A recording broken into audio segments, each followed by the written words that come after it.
doesn't make big mistakes. 4 games to go. Let's find out who's winning tonight. Presented by FanDuel Sportsbook. FanDuel's expecting a close one tonight. Colts are favored by 1.5, and the over-under 46.5. Listen, I really want the Colts to win, but it's not smart to bet against Bill Belichick because it's like betting against the house. I'm going with the Patriots 24-21. When you bet against the house, you know what always wins? The house. I'm going with the Patriots as well because I just believe this defense will ruin the Colts' opportunity to run into the playoffs. Well, you guys already heard me. I play for the Jags. I can't go with the Colts. I'm going with the Patriots 24-17. You got a few drinks? Yeah. And they're saying they're so hyped in Indy.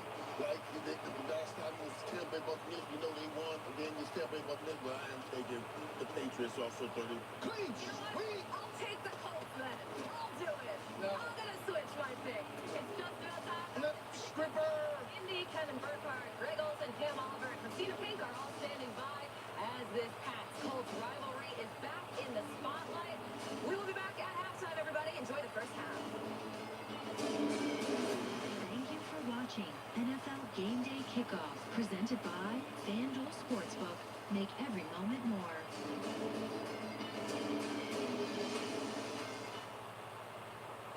There's really only one number that matters in sports. The number 1. That's why FanDuel built the #1 rated sportsbook app with the most popular parlays and faster payouts. Winning sit in your bank account in as little as 2 hours. So if you want the best, the best. FanDuel, America's #1 sportsbook. New customers download FanDuel Sportsbook today and get an exclusive risk-free bet up to $1,000. In the bar our new home. Lots of windows, great light.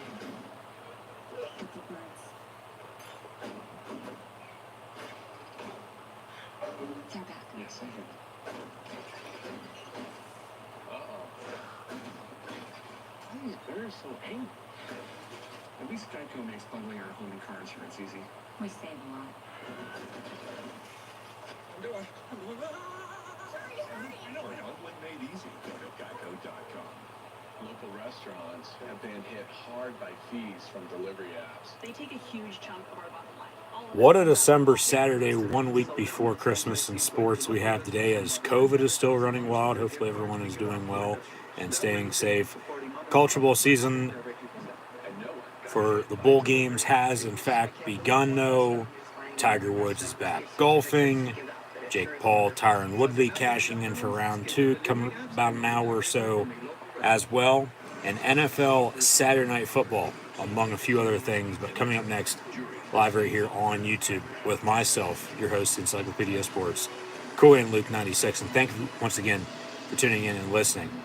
NFL live watch-along reactions with the New England Patriots and the Indianapolis Colts, of course, minus Tom Brady and Peyton Manning because it's not the mid-2000s, unfortunately, anymore. But my kind of game tonight, run the damn ball and play good defense on your special teams as well, and hopefully they'll come out on top with a W. So once again, thanks for tuning in and listening. Be sure to like, follow, and subscribe on social media. Links in the description below. Thumbs up button. Share hashtag NFL, hashtag Patriots, hashtag Colts. Chat questions and comments, super chat, super stickers. Always greatly appreciated as well. New England's 9-4, Indianapolis 7-6. Both teams coming off wins and a bye week, so both should be rested up. Patriots, though, currently on a 7-game winning streak. However, Indy has won 4 or 5. However, on top of all that, the Colts have not defeated the New England Patriots since Pat McAfee's rookie year in 2009, a good 12 years ago now.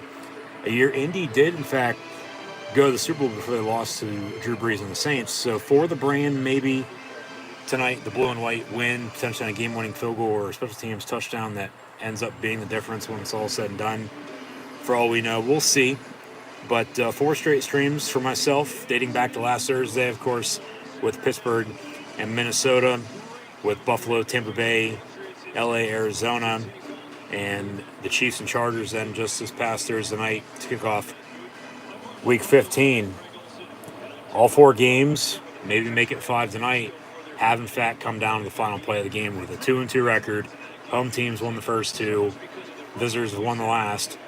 respectively. As long as Indy doesn't give up more than 30 points tonight, they're going to have a chance. Because this year, in 2021, along with the 8-game losing streak they're currently on against the New England Patriots, when they allow 30 points or more, they're winless.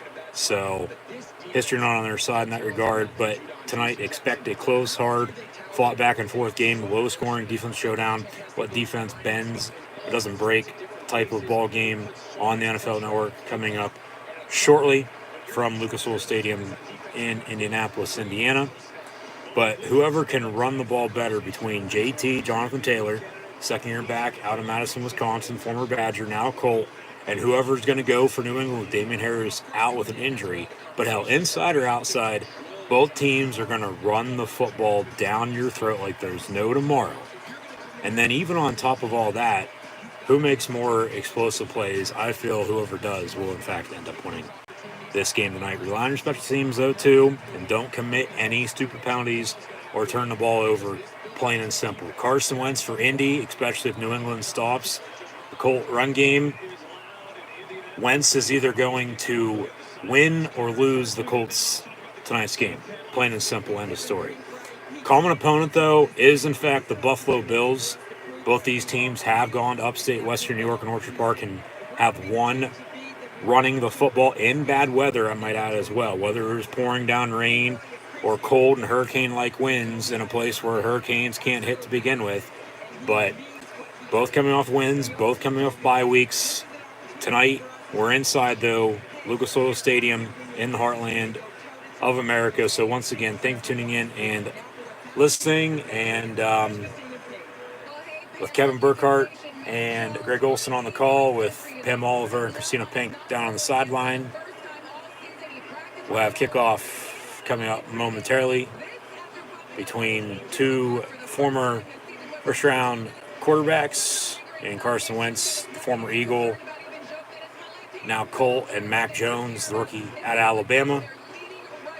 Yeah, the key inactive for New England tonight is, in fact, the starting running back in Damian Harris, also from Tuscaloosa, but they're going to run the ball regardless of whoever the hell they have in the backfield behind Jones. So we'll see if Indy can keep up with the Joneses, whether he's going to throw for only 3 times once again tonight or even more than that. It's been actually about 3 weeks since he's had a full game of throwing the football.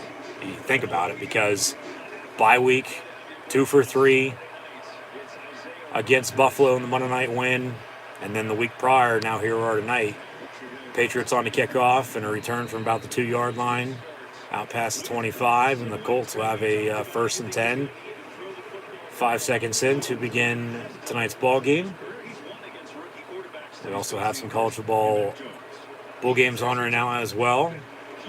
ESPN ABC with Eastern Michigan Liberty. The Flames on top of the Eagles right now before the New Orleans Bowl kicks off in about an hour or so with Louisiana Lafayette and Marshall. And then the LA Bowl with Utah State and Oregon State just kicked off a short time ago as well. So 3 NFL games on, 3 football games on, 1 NFL, 2 college, But it's been a football weekend, as it always is during the fall, early winter now. Roll out on 1st and 10. Wentz looking to throw, and it's going to be caught. Michael Pittman, the former Trojan from SoCal, about 6-7 yards. He's lucky enough on the opening play of the game. We'll have a second down and short here. And as NFL Network mentioned to begin the stream, Indy is, in fact, a 1.5-point favorite at home. So New England against the world, basically, that underdog mentality. Officially 6 yards on the game. 2nd and 4. Motion man near side. The handoff. Actually faked the give to Jonathan Taylor. And then who the hell is Carson Wentz thrown to? Intended from Michael Pittman again, it looked like. Incomplete. 3rd and 4. Got a penalty flag on the play, though. And then the over-under, who they said was 46, if I'm not mistaken, for anybody interested in that. We got CC Waterback as our white capper. And legal man downfield. Penalty's going to be declined with incompletion. And it'll be third and 4 for the Colts. Fourth year in Indianapolis. How about this? Fourth year, fourth different quarterback for him. So it's pretty amazing that they've been good every year with that. He went out, he got Carson Wentz. He's here because he believes in him.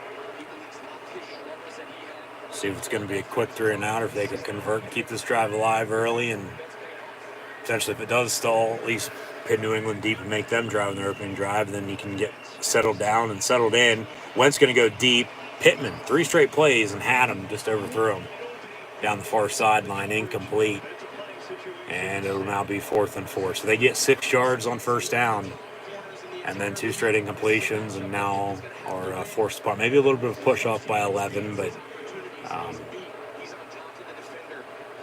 yeah, that's on Wentz. He overthrew him on that. Still have no idea who the hell he was going to on the previous play by any means. And then they get the penalty, but it's declined. Still 3rd and 4, but then they can't execute it anyway. So not a good start. Very slow start for Indy tonight, but still a lot of football to be played. So New England on the return, fair catch. I thought a fair catch was signaled for, and then it's fumbled out of bounds near side. He obviously didn't, because he started to run and there was no whistle. They were letting him play. And maybe about a yard or so on the return. Good punch out on the punt unit by the Colts. And boom goes the football. And yeah, just lucky enough, they were near the sideline. It rolled out of bounds, and now the 1st and 10, rather than, potentially muffing and turning over before they even have a chance to snap it on offense. And potentially Indy capitalizes off of it, and even after 3 and out, they take a lead. But a few yards on that run by the Pats. 2nd down. Mac Jones, as Wentz is 8-1-1 all time against rookie quarterbacks. Mac Jones on the road this year. They're on the road again tonight. He's unbeaten at 6-0. Coming off of a 2-for-3, 19-yard performance a week and a half or so ago on Monday Night Football at Buffalo against the Bills. In that weather matchup with the wind howling. 2nd and 4, they run a screen near side to Stevenson. So they're getting him involved here early. Of course, with Harris out. And now they got a 3rd and short, 3rd down and 2. Okay, 3rd and 2. Yeah, there's Frank Reich and Bill Belichick, your 2 head coaches, and then Josh McDaniels, who took the Colt job and then told him to shove it, went back to New England. That's a hold. Jones gets an extra second or 2 and delivers a strike down the middle of the field, complete to Jacoby Myers for a Patriot 1st down. Thing is, with penalties, once again, as holding happens on every play to begin with, if it's a penalty, call it. If not, let him play. Yeah, that's a hold on the left tackle. They let it slide. And Jones steps up in the pocket and finds his man. And hell, if you would have wanted to go deep for, looked like Nelson Aguilar down the seam in the middle of the field, he would have had him on a deep shot. And hell, who knows? He might be walking in the end zone celebrating now for 6. But in the meantime, Darius Leonard injured, so that's not good for the Indy defense, as he's one of the star players on this Colt team, offense, defense, or special teams for that matter. And hopefully he's okay. Had a scary injury Thursday night with the home team. Player not returned. Chargers lost. Sort of same goes here for the time being, I guess you could say, with Indy. If he doesn't return and they lose, but still a lot of football left. They just got to make some stuff in defense. And I don't get why. I mean, they faked everybody out there on that second play with the fake run to Jonathan Taylor, and then Wentz. Once again, I still have no idea who the hell this thrown to, but penalty would have backed it up anyway. But if they run it, they're probably not going to get that legal man downfield. but at the same time, they still might have. Who knows? Yeah, Wentz he's playing good. Probably as best he's played since he had his MVP season. But and I get you want to start fast. You want to build up some rhythm and momentum and try to control the game, get the crowd into it. Of course, you're at home, but run the damn ball. They should have at least mixed it up and kept a balance on that opening drive rather than 3 straight plays and then a punt. And now, of course, you're getting them some yardage. And I mean, if they can't get off the field all night on 3rd down, it's going to be a long game for Indy. But we'll see how it goes. As always, I'm sure something will. They just got to get JT involved, whether that's, of course, him pounding the rock or dishing out to him in the screen game. The Colts this year as well, if, as mentioned with Wentz, if New England is going to stop the run, he's going to be forced to throw all the time. The Colts are also winless when he throws more than 35 times a game. So that's a stat to keep an eye on. Along with, once again, if they give up more than 30, for the most part, they're done for. And you can give New England the win at that point. But 12-22 play in this opening quarter, fake the give on a play action. Jones going to step up, holds on to it. He's going to tuck it and run, and he's going to get 11 yards on the scamper down the far sideline, and a New England Patriot first down. And Darius Leonard just looking to run back out onto the field with an extra helmet for somebody. I don't know why. That was odd. But it's not like he didn't have his helmet on. He had his helmet on, plus he had a helmet in hand. And it looks like he's back out there, yeah. Left outside backer near side. And Jonnu Smith in motion. They'll run an end around to Kendrick Bourne. He'll get a yard. So 2nd and 9. But, yeah, COVID running wild. We're supposed to have 2 NFL games today. Raiders-Browns is supposed to be before this. That got postponed yesterday, along with 2 other matchups from tomorrow to later in the week, as the Silver and Black and the Dog Pound will now play Monday at 5. We'll have a doubleheader on Monday Night Football, as we did a few times last year. Bourne in motion on the end around. They fake the give. Flag comes in. That's a hold, even though the tight end screen's complete for a big first down to Hunter Henry. And, yeah, that'll be a hold and 10 yards. Or another legal man downfield, so they're calling it even right now, down the middle. Same penalty against both offenses.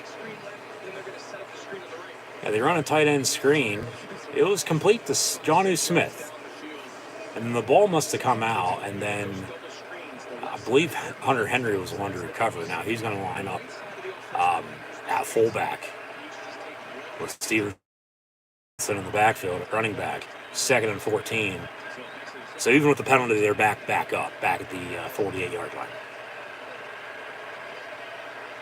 And that's a delay of game. Play clock expires once they got a timeout. Flag comes a-flying. Be 2nd and 19. Yeah, just calm down. It's still early. Belichick and McDaniels, Lone Mac Jones trying to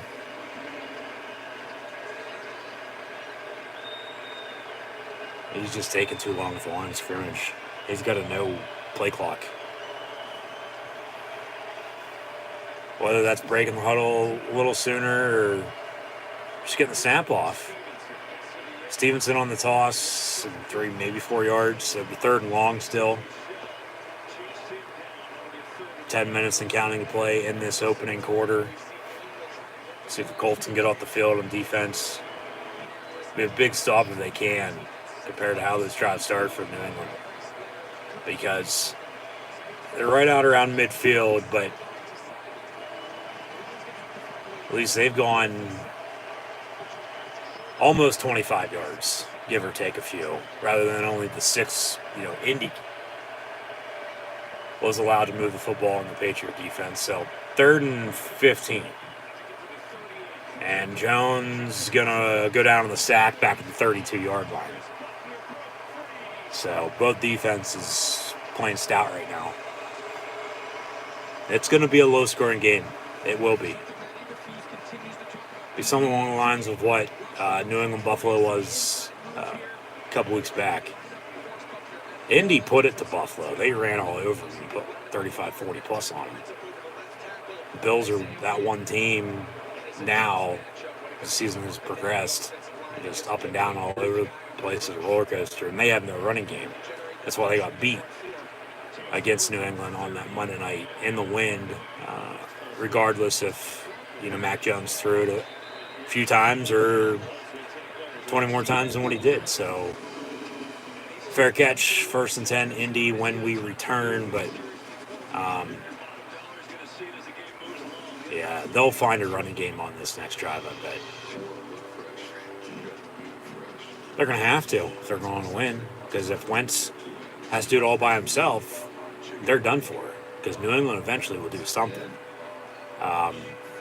Wentz is that player, he's reliable, but then it's 50-50 when the game's on the line on whether he's going to do something or not, I mean, it makes for good TV, but at the same time, you got to be more consistent. And he has. I mean, like I said, he's arguably this year been playing his best football since his MVP year. That ended in an injury. And then the Eagles still won the Super Bowl. They beat New England. And then McDaniels turned down Indy. Well, he took the job and then he turned it down. And I think he's really just waiting for Belichick to hang it up, but I don't think that's going to be happening anytime soon. His name's going to get floated out for a few openings this upcoming coaching carousel. Will he take the job, though? Who knows? That's a different story. And we'll get more into that discussion a little bit later on, whenever the time's right and I see fit. But, yeah, it still should be a good game. I mean, they could both go 3 and out, so to speak, on their opening drives. At least New England did move the ball a little bit more than Indy did. But once again, like I said, both defenses playing well, getting off the field, and back to what I said earlier, what defense is going to bend with some break? Whoever doesn't, well, there's your winner for the most part, probably, I would think. We'll see how it plays out. We really haven't had a whole hell of a lot of special teams action this year, at least in the return game. We've had a few blocked punts, but the punt return by Chicago last Sunday night was the first all year by any of the 32 teams. So, I mean, I get we had, I forget who it was, but it was a kick 6. It was a missed field goal return for a touchdown. I believe it was with the Jaguars before they finally won, and then they won again, and then they've lost however many it's been, and Urban got fired the other night. And I said what I said, and I stand by it from Thursday, so be sure to go check out that if you want to know my opinion on Urban Meyer and, of course, his future and what Jacksonville should do. But back to it, 1st and 10 from the 22. They're going to run an end around near side. And out past midfield to the 40-yard line goes Doolin. And once again, faking out everybody. Yeah. Quick end around near side. As he was in motion, good blocking up front's where it all starts. Could be able to block to run the football, open up the pass, and a little bit of a trick play there. Rather than a give to Jonathan Taylor, who has still yet to touch football tonight. And we're halfway through the opening quarter. He finally will on this play. 1st and 10, and Jonathan Taylor up the middle for 11 yards, and they'll move the sticks, running the damn football up the middle. 1st and 10, Indy. So, It's a Colt first down. A lot of motion.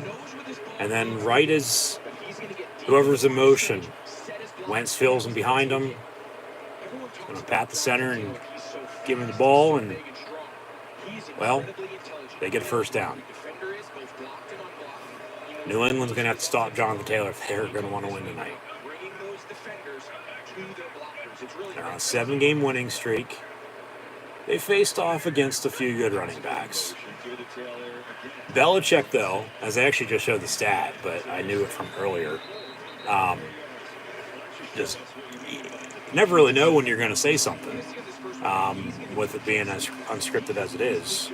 I just talk, and whatever the hell comes out of my mouth is whatever the hell comes out of my mouth. All time, when as Jonathan Taylor this year, he has 10 games of at least 100-plus scrimmage yards. Okay, all purpose. Whether that's running, catching, even in the return game. But on top of that, he's a 1,000-yard rusher already. Bill Belichick, 18-2 all time in his head coaching career against 1,000-yard backs at any point in time in the season. For the most part, of course, later on, because it takes, however many games it'll take somebody to get to 1,000 yards rushing. But Taylor can also, with a touchdown tonight, I believe it's 6 straight games, if I'm mistaken, will join Priest Holmes and Emmitt Smith as the only running backs in NFL history to have at least one rushing touchdown in that many games in a season, which that's a pretty impressive stat. 1st and 10 from the 20, and another give up the middle. Jonathan Taylor. I saw him a lot in college at Wisconsin, being a Penn State and a Big Ten fan, and how he ran all over everybody in the conference, let alone non-conference and during bowl season. But Wisconsin's just that team. They're going to run the ball and open the play action, and he fits perfect in Indy. It's do your damn job, as the Patriot way is too, and it'll work itself out. You keep it simple, balance and consistency on top of it. 2nd and 5, another give up the middle, and 3, maybe another 4-yard run. Be short, be 3rd down and yard and a half, 2. 3rd and short for Indy here. At least they're in field goal range, and we're going to have some points scored here, it looks like, by the end of the quarter. 3rd and 1, okay, under 5 to play. We got Utah State and Oregon State tied up right now, midway through the second quarter. Liberty about to score again, it looks like, over Eastern Michigan. Coming to halftime, though, as always, we'll have first half stats and scores from this Patriot Colt game. On top of that, we're also going to check out what's already happened yesterday and now today during this college football bowl season. Talk a little bit about the FCS playoffs as well, as the national championship game for them will be in 3 weeks' time, as Christmas is next week, New Year's to follow. Hopefully everyone has a Merry Christmas and Happy New Year as well. But last night, the Division III National Championship took place from the Pro Football Hall of Fame. And then the D2 National Championship game is tonight. Nyheim Hines on a run. He's going to get it in the end zone. Touchdown in Indianapolis. And the Colts strike first. Just keep doing that. Keep them off balance. Keep the defense on their heels. They're not going to know what the hell is coming. And then you find a running game and you want to air it out with Wentz, beat them deep, go right ahead.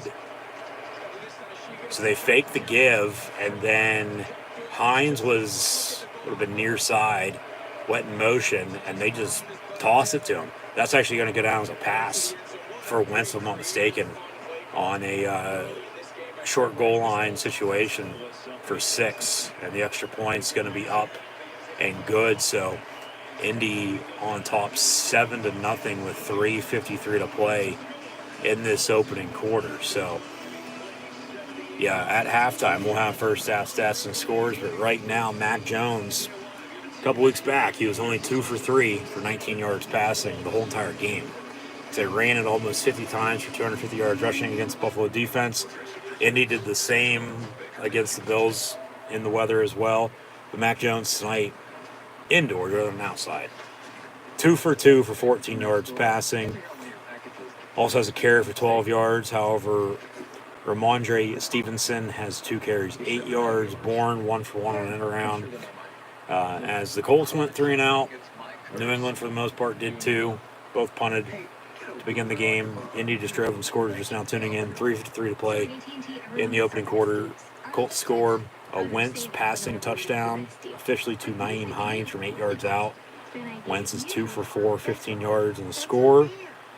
Whereas Jonathan Taylor has 6 carries for 33 yards rushing, but Ashton Doolin's end around got the drive kick-started into Patriot territory out past midfield, and then they put the hammer down on him from there and continued the drive and scored 7. So Doolin, his end around, 1 carry, went for 37 yards officially. JT in the backfield, 6 for 33. And then Pittman has a catch for 7 yards, and Nyheim Hines 1 right there on that touchdown. So, yeah, that's where we're at. But New England now, when we get back to it, they're going to, I would think, continue just to try to play Patriot football to start off with. Not put themselves in a hole, because I don't care who you are. You put yourself in a hole, it's always hard to get out of until you get out of it, if you get out of it. But, with it still being early, they didn't get off the field on defense there like they did the first drive. But, and the Colts, in the meantime, they're on hard knocks right now. In season for the first time ever in NFL history for any of the teams. Which I haven't watched it. No, I haven't. They'll have, this game update on next week's edition. I would think so, right before Christmas. That's from how it works out. But, yeah, you find a running game, the pass is going to open up. The rest of the offense playbook's going to open up. And you can do, at that point in time, really whatever the hell you want. And then if you continue to play good defense, rely on your special teams, you're going to be scoring points. And so the same thing goes there with New England. Run the ball. I get, okay, Harris is out, but they showed some signs of life there on their opening drive. Penalty cost them, and then Jones went down in the sack, and they just backed themselves up. And that hole that you don't need to go to or go in, well, they decided to go, and now they can't run the ball either. Loss of 2 as the Colts make the tackle for loss in the backfield. But just keep it simple. Just do what you do best.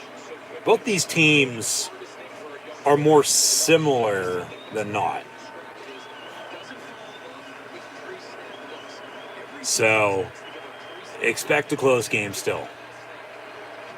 I mean, maybe they drive and score, tie it up, and we get into a back and forth shootout. Who knows? Maybe somebody pulls away, and then we have a comeback on our hands. But Jones looking to throw on 2nd and 12. Complete to Kendrick Bourne, the former Niner. Calling from a walkie-talkie on the completion. And can be brought down a few yards short of the first down. 3rd down about 3, maybe 4, depending on the spot. So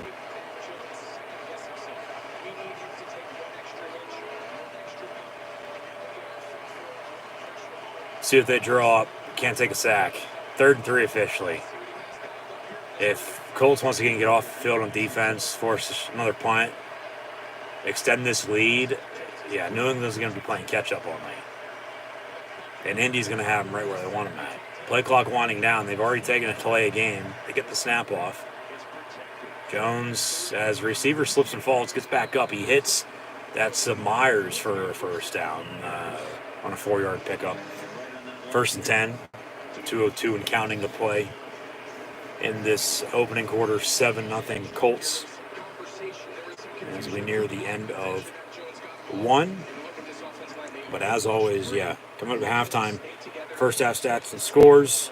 At some point in time, because we didn't, I'm glad we didn't now on Thursday, preview week 15, of course, with the movement for rescheduling a few games from yesterday for the one game today to Monday, and then 2 from tomorrow to Tuesday. We'll doubleheader on Tuesday night again.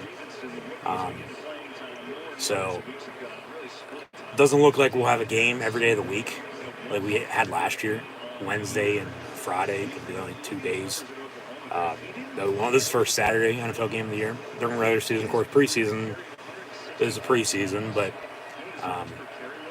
you always have your Sunday, Mondays, and Thursdays.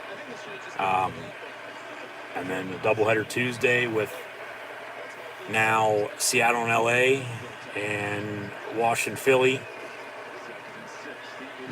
Final Thursday night game coming up next week. Doubleheader next Saturday as well on Christmas.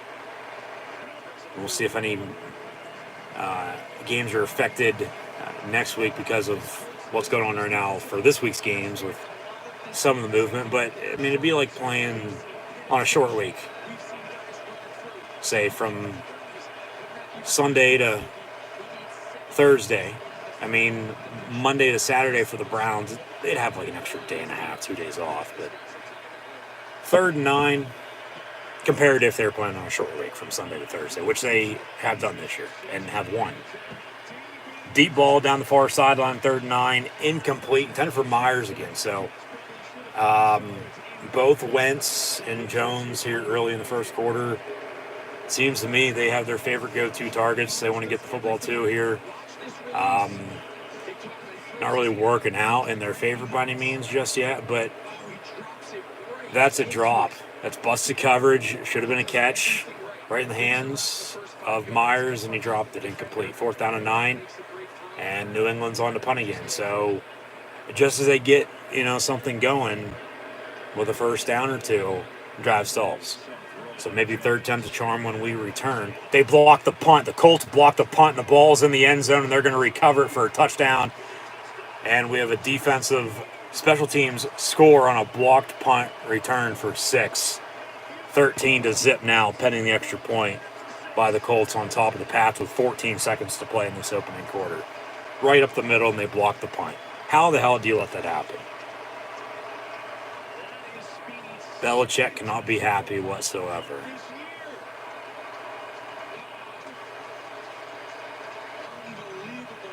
Indy's flipping it. Rather than the Pats going to stop the run and force Carson Wentz to throw, Indy's going to stop the Patriot run and make Mac Jones throw. And we'll see if he can. He can. He's showed signs that, everything's okay in New England following Tom Brady. Even with a year in between, everything's going to be okay for the Pats. But you can't give up a blocked punt. Because what I said earlier, special team score might be the difference. And here we are, they're already up 7. And they blocked the punt, and it's recovered in the end zone for a touchdown. So 14-0 with 14 seconds to play in the first. Colts on top. Jones, 4 for 5, 27 yards. They're going to get the ball back on offense when we come back. So like I said, maybe 3rd time's a charm because their offensive drive so far, sort of been able to move the football. They end up stalling, they punt. And that cost them because of the block punt and goes for a touchdown. I mean, it'd be the same thing, though, sort of, if they would have allowed a touchdown drive. I mean, of course, more time would have came off the board, no doubt about it, but you still can't give up stupid shit like that. That's just one missed block and changes the game. It might end up being the difference when it's all said and done. We'll see. But they'll be all right. They still got time. They still just got to do what they do best, and that's play New England Patriot football the Patriot way. Everybody just do your damn job. It'll work itself out, especially if you can get off field on defense and start to make some stops in the second half. I have a feeling this game with New England, at some point in time, I'm not going to come back and going to win. We'll come down to the wire, and we'll see if it is 5 in a row for myself with games coming down to the final play. But, yeah, it's, I guess, just been one of those week and a half, 2 weeks of time where, I mean, yeah, we're seeing good football as we always do for the most part, but at least coming up, we're getting what? Football, I think it's 8 of 10 days, if I'm not mistaken, including next week. We have Thursday, off yesterday. Football today in the NFL, tomorrow, Monday, and Tuesday, off Wednesday. Play Thursday, off next Friday again, and then they play Saturday, Sunday, Monday. So, yeah, there's only, 3 days in between that they're not playing. So why not change up the schedule and move one of the next Saturday's games, probably the Colts and Cardinals, to Friday, and one of the doubleheaders on Tuesday to Wednesday. So then this year, 2 years in a row for the first time ever, as it was for the first time ever last year anyway, have at least one NFL game on any given day of the week.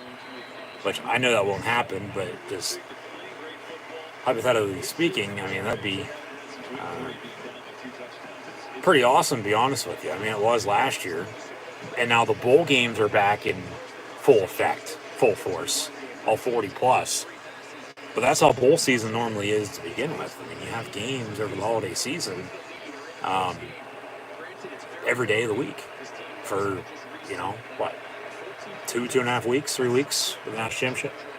But, yeah, what first half stats and scores coming at halftime will also, as Jones near side, complete to Jonnu Smith for 2, maybe 3 yards. That'll do it for the first quarter, though. And as the final few seconds tick away, be 14-0 Colts at the end of one. With the difference being a blocked punt right now for a touchdown. Because both teams on offense have now had the ball twice. Opening drives, they went 3 and out. Colts scored another 3 and out by New England, and then the blocked punt. So the difference is the blocked punt in my eyes right now. But still another 3 quarters of football to be played. New England's going to have to start making some stops. But at the end of one, Indy on top by 2 scores, 14-0. 15 minutes in over the New England Patriots. If they win, as Kansas City, having already played on Thursday, number 1 overall seed in the AFC, if the Pats win, they'll jump them and be number 1 again. If they lose, they'll stay in second, 9-5. But there's more games, of course, tomorrow, Monday, and then Tuesday. But AFC pitcher-wise, don't even need to really worry about Tuesday because both those games are in the NFC. Monday doubleheader, they show the advertisement for this now. This game was supposed to be before this, but here we are. Because of COVID, they postponed it a few days. Monday night doubleheader, that'll kick at 5, and then we'll have Vikings-Bears at your normal 8:30 kick on Monday Night Football. 2 7 o'clock kicks on Tuesday night. And those will only be local, regionally broadcast. And I should have, because I was supposed to have tomorrow anyway, 1 o'clock on Fox. Of course, with Titans Steelers at 1 on CBS, and be sure to tune back in for that as well tomorrow afternoon for live watch along reactions live here on YouTube. Supposed to have Washington Philly, so I'm expecting to have Washington Philly Tuesday night. And if we do, well, that's what? 4 games in 5 days, 5 to 6 days, whatever it is.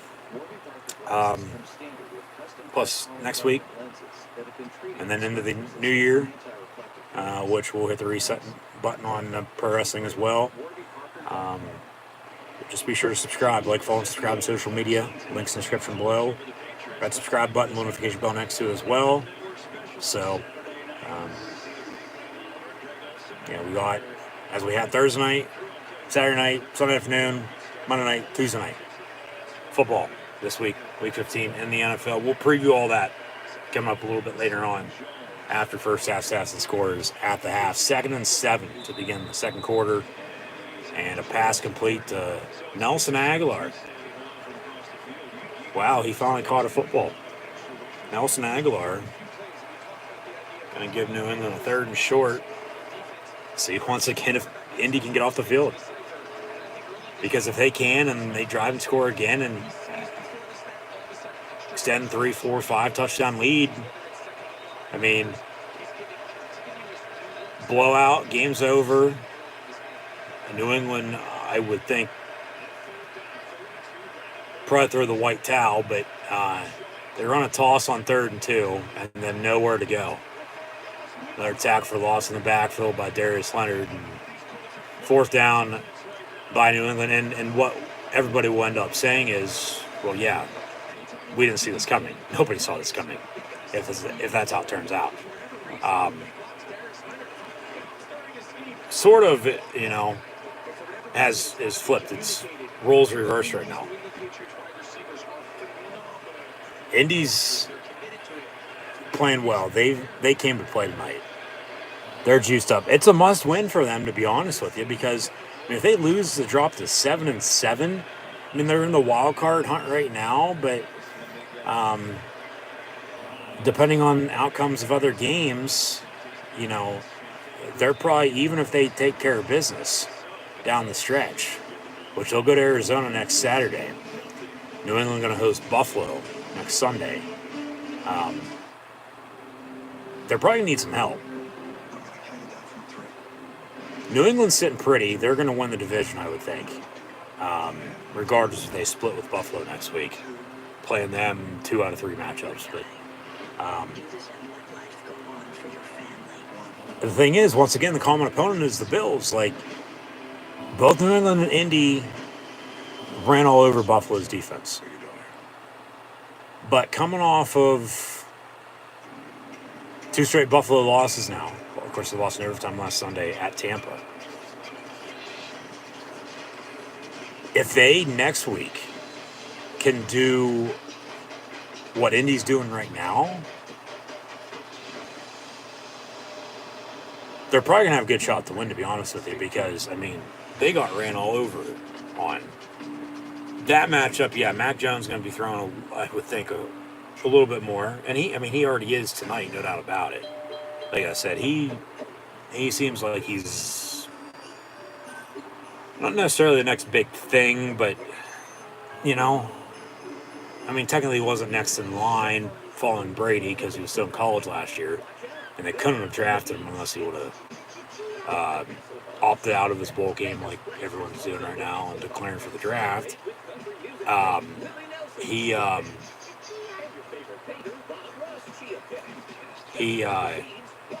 course, took over for Tua. Probably wouldn't have been a first-round pick anyway. New England sort of got lucky with him. Fell right to him in the first round. And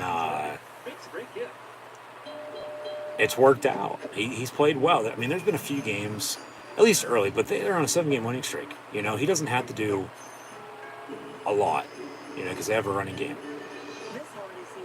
They started 2-4. They're 9-4. Week before Christmas. The Colts started 1-4, 1-5. They've won 4 or 5 now. And like I said, both of these teams, with another Saturday night football game at Lucas Oil Stadium for the second time in 3 weeks, of course, back to the Big Ten Championship game a couple weeks ago with Michigan defeating Iowa to get to the college football playoff. And bowl games now underway. They're more similar comparing one another than they are different. They are. They run the ball, open play action, and play good defense. And then the special teams. Rely on your special teams, and the blocked punt is the difference and 3 straight 3-and-outs by the Pats. They have nothing to show for early second quarter. Indy, even with the blocked punt, and even with 1 for 2 on their drives with a punt, basically they're 2 for 2 because they have a 2-touchdown lead. But special teams, third time's a charm for them. I mean, if we got a questionable to return, didn't catch who it was. I mean, if they continue to, not necessarily put it to them, but just keep it simple and score a few more points here, make it hard for, they're going to kill on the audible for the most part, back to the original play, but kill also means, well, whatever we just audible to, we're going to stick with it. It just depends on the language and what's said from player to player with that respective play call. And, of course, what Wentz just saw, how the game's going. And, I mean, it's a game of inches, and it's second by second. They got a 3rd and 4. 12-12 and counting to play in this first half. An empty set with, I believe, 2 tight ends, if I'm not mistaken. 1 tight end, Jack Doyle. JT, 28, Jonathan Taylor, back in the backfield. They're going to give it to him up the middle. And now he's going to be short. Be 4th and a half yard. 4th and 1 officially. You have a 2-touchdown lead. Don't blow it. Punt the damn ball. Punt, pin them deep, make them drive on you. Your defense is playing well. But out around midfield right now, you get it. Okay, drive stays alive. I mean, this could be one of the plays of the game right now, because if they get it, keep it alive, score, I mean, it's going to be hard for them to come back. But if they can get a stop, capitalize, cut this lead, and then do something else to tie it back up, then we got ourselves a ball game. But in the meantime, Wentz doesn't do what UTEP did earlier, faking a quarterback sneak and then throwing a 50-yard passing touchdown. Wentz gets the first down on a sneak up the middle, and this drive's going to stay alive.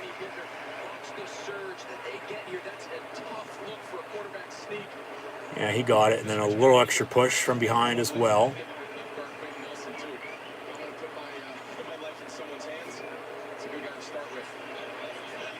Work the clock. Get this run game involved now. And once we get to halftime, once again, everybody, I would feel safe saying, is going to end up saying, well, we didn't expect this. Nobody saw this coming. Maybe the other way around, but not like this with Indy on top of New England. That's complete to Pascal. Zach Pascal, 14 on the reception from 2. And didn't go for 7. But they get a first down into Patriot territory. And, hell, he could have went to Pittman if he wanted to, too. New England's right now, seems to me, with the Colts having settled in a little sooner than New England has. Wentz isn't picking them apart by any means, but they're just not playing good on defense. They can't get any stops. Indy's making it look easy.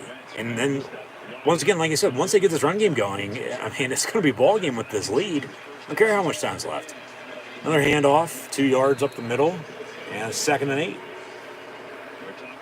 And then, of course, New England loses. Well, we're on to Buffalo, that they just beat. And, well, I'm not saying they'll beat them again. Buffalo's going to win tomorrow, I think, over Carolina. But just back to the Bills, they're a roller coaster. They're up and down, side to side, all over the place.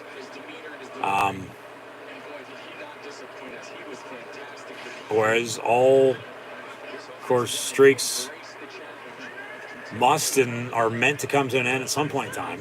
Just ask The Undertaker. And, I mean, 7 in a row to get to this point. You'd probably want to lose now rather than later in the year, especially in the playoffs, because you lose then, you're done for. New England, you think about it, could afford a loss if they really just not give in, but and give up. Wentz on a keeper gets a first down run on 2nd and 9. Drive's going to continue. Playoff seeding, that first seed's crucial for anybody because only the top seed gets a bye anymore. You still get a home playoff game, but hell, they got a home playoff game a couple years back, and the Titans sent Brady packing in Tampa.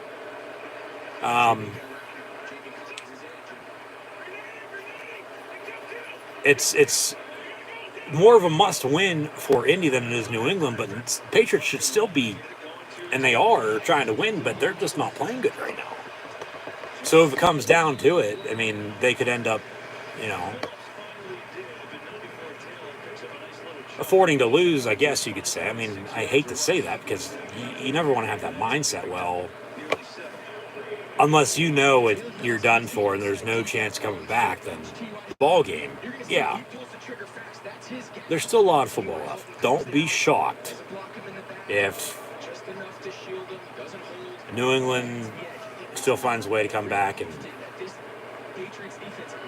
does what we have to do to win this game. 2nd and 3, and we got a whistle and I think a timeout. Patriot timeout there first. And there's Bill Belichick on the sideline, and there's Bill Belichick up in the stands, dressed as the Grinch right now, too. If I'm him, I'm not happy right now with how my team's playing. This is just absolutely pathetic.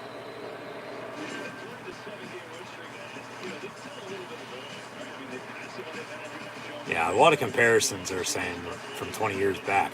Which, you think about it, and you watch the Man in the Arena documentary, and just,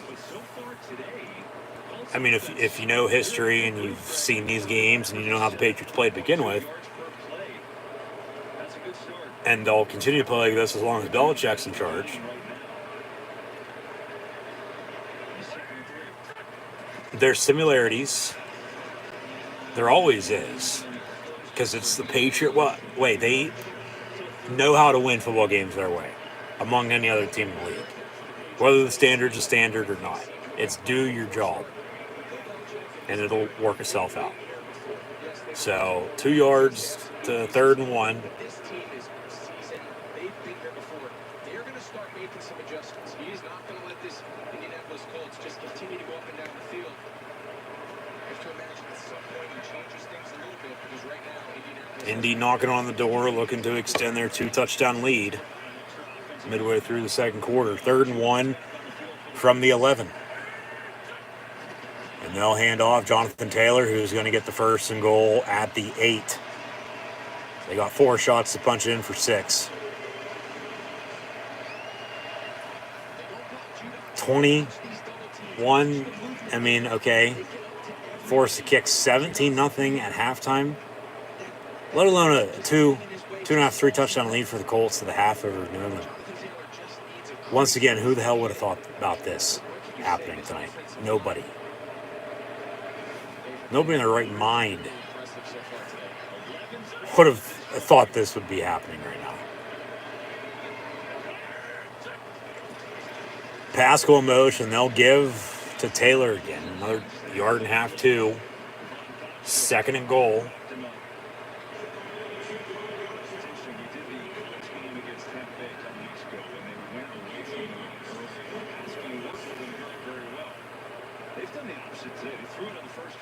Yeah. For the most part, run. Frank Reich talked about the dial in his offense. For every game they come in, they say we're going to be relatively 50-50 run pass. You got to be balanced. You have to be balanced in order to win. Because if you're running all the time, and then you try to throw, the defense, for the most part, is probably going to stop you because they know you're going to throw, whether they're stopping the run or not. More so if they are, though. And vice versa. If you're throwing all the time and then you try to run it, whether they're stopping the pass or not, they're going to stop the run then too. You have to be balanced and keep the defense on their feet. Make them guess what's coming. And then that's how you're going to beat them, with a play action It'd be nice for Indy probably right now, 3rd and goal from the 7 to go to a tight end. Maybe a slant over the middle. They'll probably run a fucking fade, though. 4-4-4 and counting to play in this first half. 3rd and goal from the 7. And Wentz over the middle, a little too high, incomplete. Intended for 81, Mo Alley Cox. And they'll have to settle for 3. So here comes the field goal unit. No Mike Vanderjack. No Adam Vinatieri. That's a drop by Mack. Come on, dude. Even with it being a little high, he allowed it to hit his hands. He had it for a catch and dropped it. Badgley in for Rex Specs. And the kick's up and good. So 17-0 Indy. New England going to have 4 minutes, 31 seconds, 2 timeouts, and 2-minute warning to try to do something before halftime. If not, game's going to get ugly in the second half. Of course, if this keeps up, which for the most part, with New England not being able to do jack shit right now, it'll probably keep up as it is. If they can do something, though. I'm trying to think who's going to get the ball to begin the second half. Because Indy received, didn't they? Yeah, so New England was kicking off. They'll receive to begin the third quarter. So 17-0, 4.5 minutes, 2 timeouts, 2-minute warning. Get a decent drive going. End with a few points. Some points. Whether it's a field goal or a touchdown, get some on the board, for God's sakes. Because then if you do something early third quarter, yeah, they'll receive to begin the third quarter. Second half. You do something then, whether that's 2 touchdowns, 2 field goals, combination of both, who the hell knows, we'll see how it plays out. You're going to be right back in it, and then you're going to take this game into the fourth quarter, and then it's back to the running game for both teams to work the clock and try to take as much time as they can off of that, and just do what you got to do to find a way to win. So, until then, this will be their 4th drive coming up. 3 straight punts.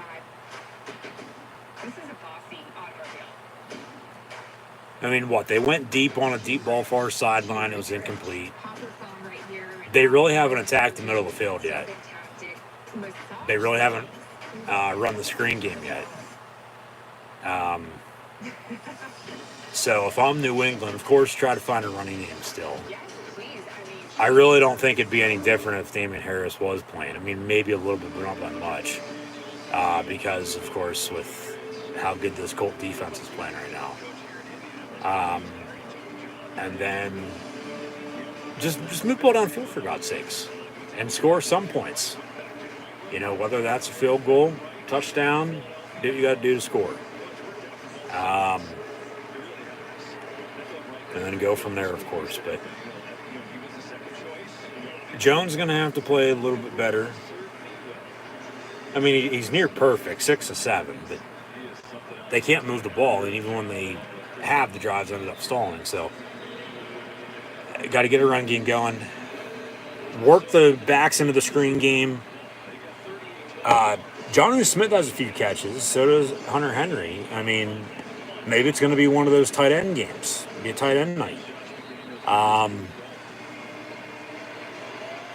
Yeah, we'll see. I mean, it'll be interesting to say the least, but just keep it simple. Yeah, Jones is 6 of 7 for 35 yards. From the 25, he's going to fake the give, step up, and complete for 15 to the 40 to Kendrick Bourne. And another first down and 10 for the Patriots. About 4 minutes and counting to play in this first half.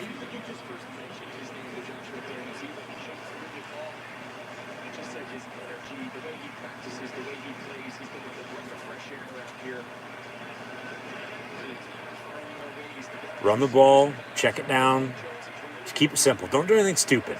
Don't put yourself in a situation where, I mean, the blocked punt, sort of turnover, but it's not. I mean, it was a touchdown, though, for them, not you. And a handoff. So there's your running game out past midfield. Okay. So find a running game. Start to open it up a little bit. Just balance. Balance and consistency.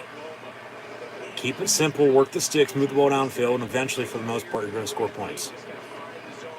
I mean, it's not that hard. It's really not. Like, some teams out there, and a few players as well, depending on who they're playing for at that point in time, they make it more difficult for themselves. And then they're always bitching because of whatever the reasoning is. But 1st and 10 from the 47. Jones looking to throw down the middle, and it's almost picked off. Wow. Incomplete. So they go to the tight end down the middle of the field, which they really haven't done yet. So they're still, I would think, even down 17, sticking to their guns, running the game they want to run. It's not going as good as they'd like it to right now, but they're sticking to their game plan, and it seems to me they haven't changed anything yet. They might, of course, be adding a few little things in and out, but after the incompletion and the near pick, New England now is 2nd and 10 from the 47-yard line. Agler going to fake the give to him on an end around. Down the middle of the field, there's Hunter Henry. And to the 21-yard line he goes for a Patriot first down. So, yeah, now get your run game back into it. Work the screen. You're knocking on the door. I mean, you might give them a little bit of time, plus some timeouts and a 2-minute warning if you score, of course, before then, to, drive and score, and then you're just going to be trading points, it seems like then. And you, of course, have to get a few stops on defense, but New England's still in this right now. They are. I know 17-0 feels like you're 6 feet under, but they do run an end around now. Myers, good block by Henry. And 8 yards on that run. The second and short. Clock's going to stop here for a second as well. That'll take us to a 2-minute warning, though. The Patriots, they show the stat, they have scored in the first half in 99 straight games. Longest active streak in the National Football League. Is that regular and postseason? Just regular seasons, we have the 2-minute mark. 99 games is what? Probably a good 7-8 years. Of course, you have the expanded regular season this year. 18-week 17 regular season games, but I mean, if that's counting playoffs, though, because they've been in the playoffs every year except for last year, every year since, well, when Brady would have blew his knee out against Kansas City to start the year after they won the Super Bowl, and that was the year before 2008. That was the year before the Colts last won the Super Bowl and lost to the Saints. So, I mean, that's how long. 12, 13, 14 years.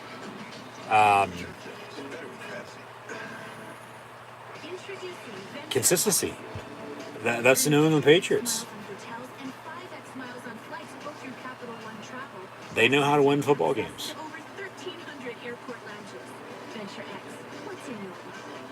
They're out of the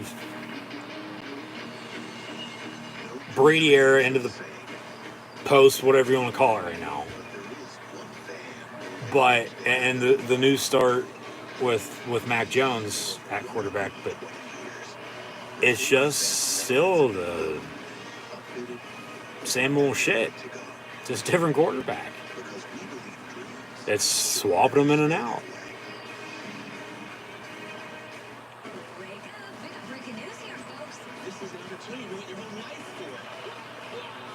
Okay, so 99 games for 16 regular season schedule. If that is only regular season, that's about 6 years. They've scored at least 1 point in every first half of those 99 straight games. If it's with the playoffs included, and we'll say By nationwide. The honor is given to highlight and encourage players who make a significant impact. 2.5 games. Even though I get you can't play just a half of football. I mean, technically you can if you want to lose, but on paper, you can't. Because with those playoff runs, like, it's hard to put into words or describe. Like, if you know, because with how the Patriots have been and how they played, now they're still playing. They were always getting either first round bye or playing at least 1, 2, maybe 3 games when they get the Super Bowl. Got a false start at the 2-minute warning, so they'll have 2nd and 6 now. So you do the math on that.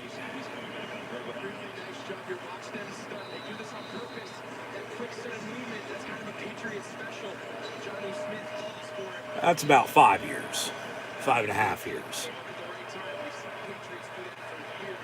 So, unless they score here, about a 5.5, 6 year streak's going to come to an end. I'm sure they I don't know why they didn't with that stat. They tell us, but then they don't tell us the date that last didn't happen on. For New England scoring in 99 straight first halves, but it's about 5.5, 6 years. So, 2015, 16 sometime.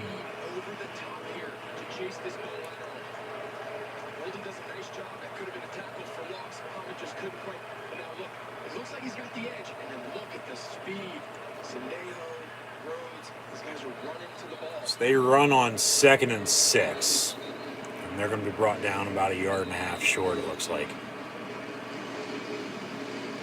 Actually, only 3 yards on that run, 3rd down and 3 with 1:52 to play. At least they're going to attempt a field goal if they don't score a touchdown here.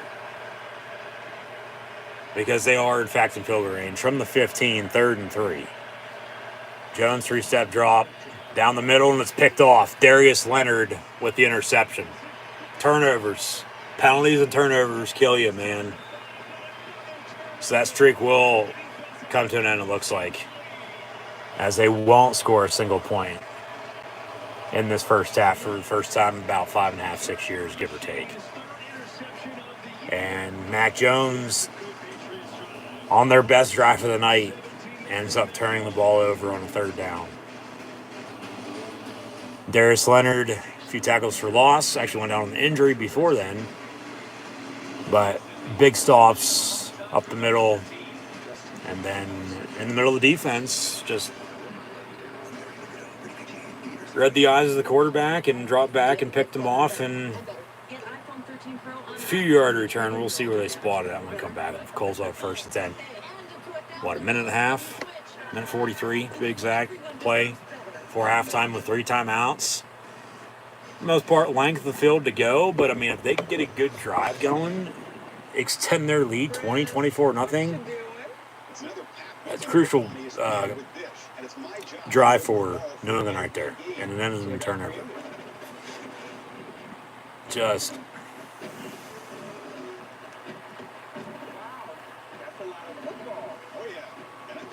I'm sure they'll get an earful at halftime. Just very, you can't even really put this into words. Very unlike the Patriots to be playing like this right now. It is. You think about it, at least they have normally something to show for, but not tonight. Normally it's not tonight, a week before Christmas. And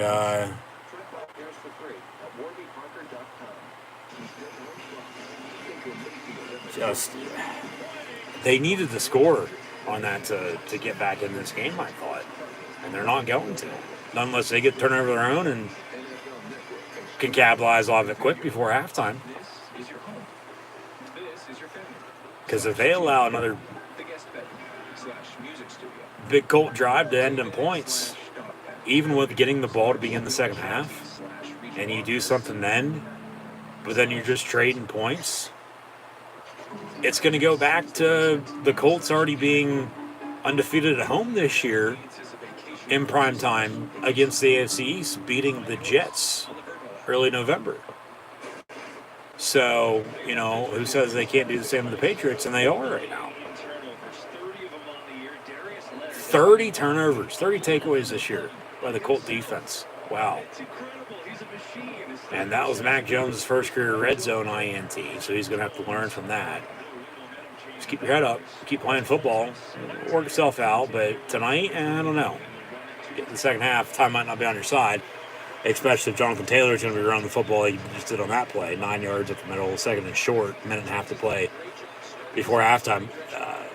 The Colts call timeout. It says they have 2 remaining. They had to have. So both teams with 2 timeouts now, remaining under 2 minutes to play. And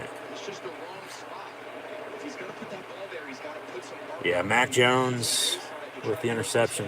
That was totally on him. But Darius Leonard making a hell of a play.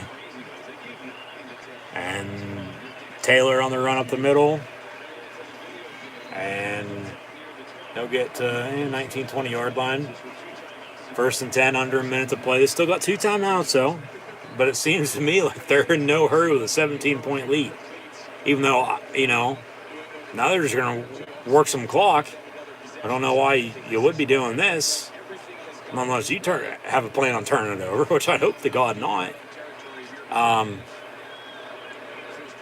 You just wasted 20 fucking seconds right there. What the hell? Trips them a bunch near side, 1st and 10.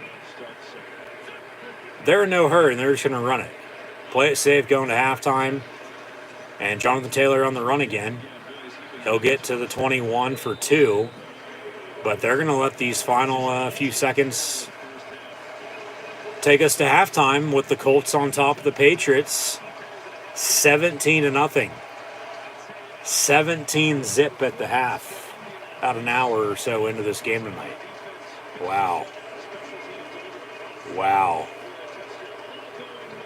First time New England's been shut out at halftime. Regular postseason. Give or take. And the difference is that pump block for a touchdown.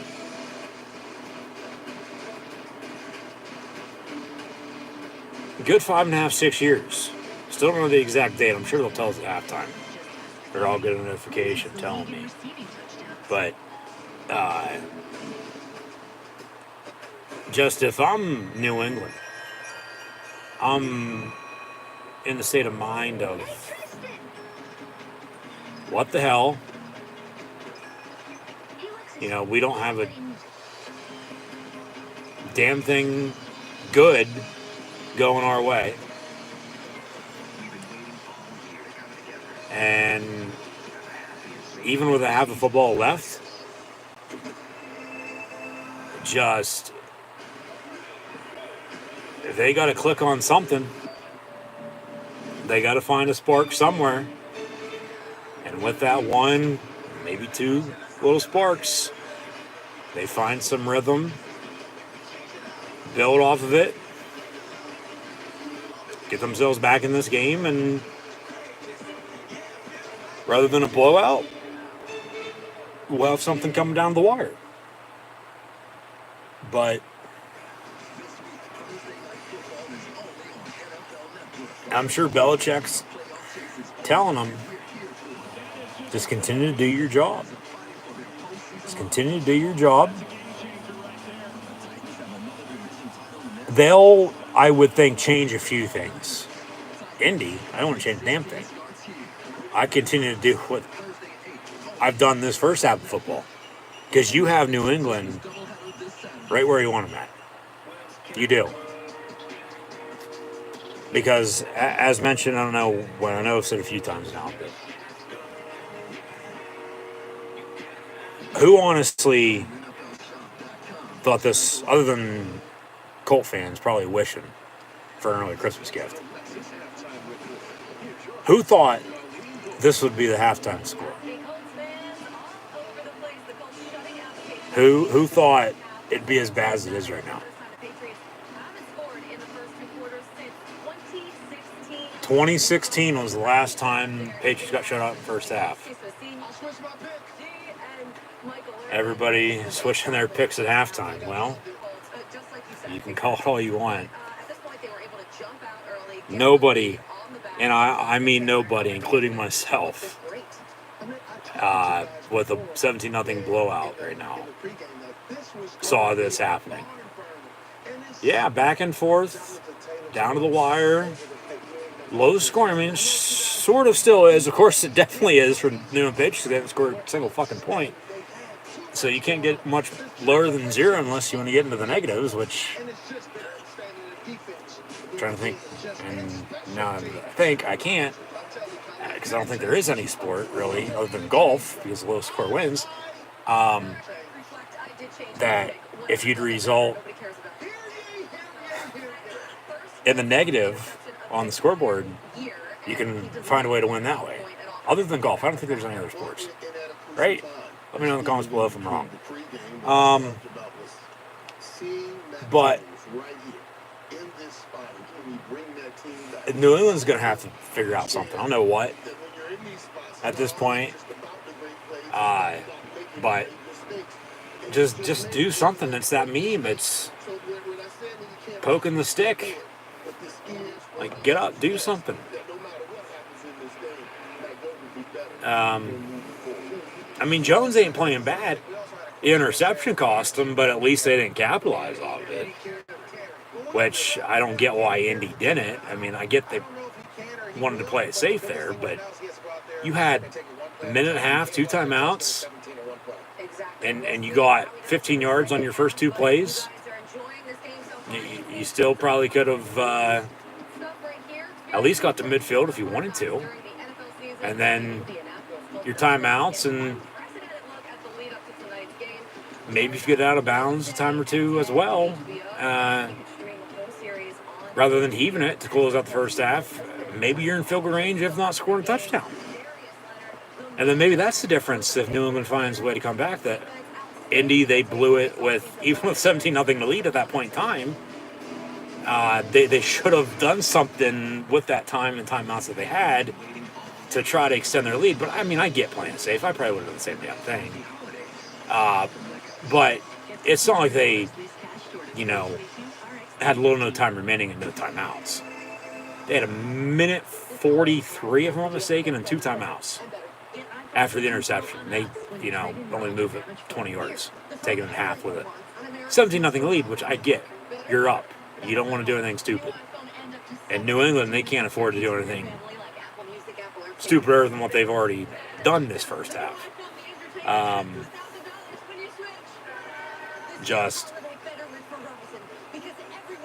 Once again, nobody, I can guarantee you that, nobody saw this coming.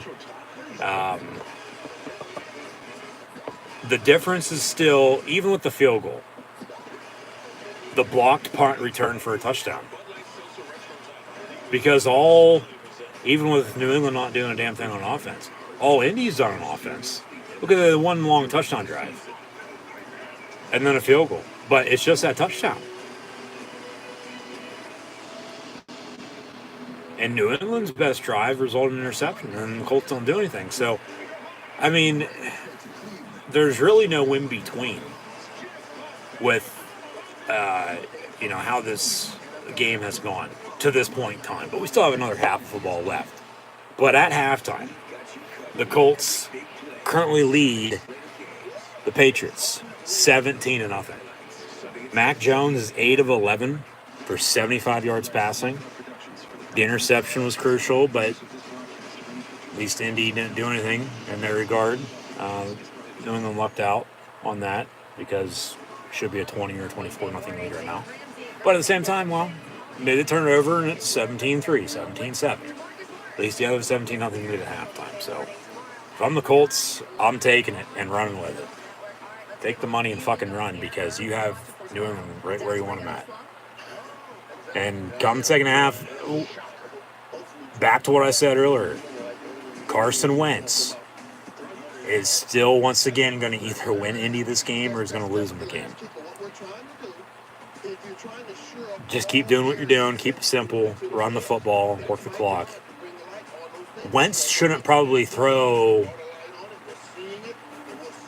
more than a max of 12, 15 times in the second half. He's only 3 of 6. 38 yards passing. Has the touchdown on a little toss. Nyheim Hines. Ramondre Stevenson has 6 carries, 20 yards rushing. Mac Jones, 1 for 12. Few end-arounds by both teams. Bourne, 1 for 1. Whereas Jacoby Myers has a carry for 9 yards. Ashton Dolan's end-around went for 37 to set up the touchdown drive for the Colts. Carson Wentz, 2 carries, 12 yards rushing. However, Jonathan Taylor, on a 4-yard average, has 18 carries for 73 yards rushing. Got to be able to run the football and stop the run. And Indy's doing that extremely well right now in the first half, as is at halftime. Just not tuning in with the Colts on top by 2.5 scores at 17 to zip. Hunter Henry has a catch for 25 yards. Kendrick Bourne has 2 catches, 24 yards receiving. Jacoby Myers, 2 of 14. Aguilar finally learned how to catch as well, following his days in Philly and Vegas. 1 for 5. Stevenson, 1 for 4. Johnny Smith, 1 for 3. And then Indy, this game's being won up front by the Colts. It's the run game. Jonathan Taylor, 18 of 73, whereas Stevenson, of course, Damon Harris out, has 6 carries, 20 yards rushing. Jones has 75 yards passing, but Wentz only has 38, but he also has a passing touchdown. But 8 of 11 and 3 of 6 for 75 yards and 38 yards, compared to 18 of 73 on the ground and 6 for 20. That's not that hard to figure out that these quarterbacks aren't doing a lot, including Carson Wentz, okay? But his team is on top. It's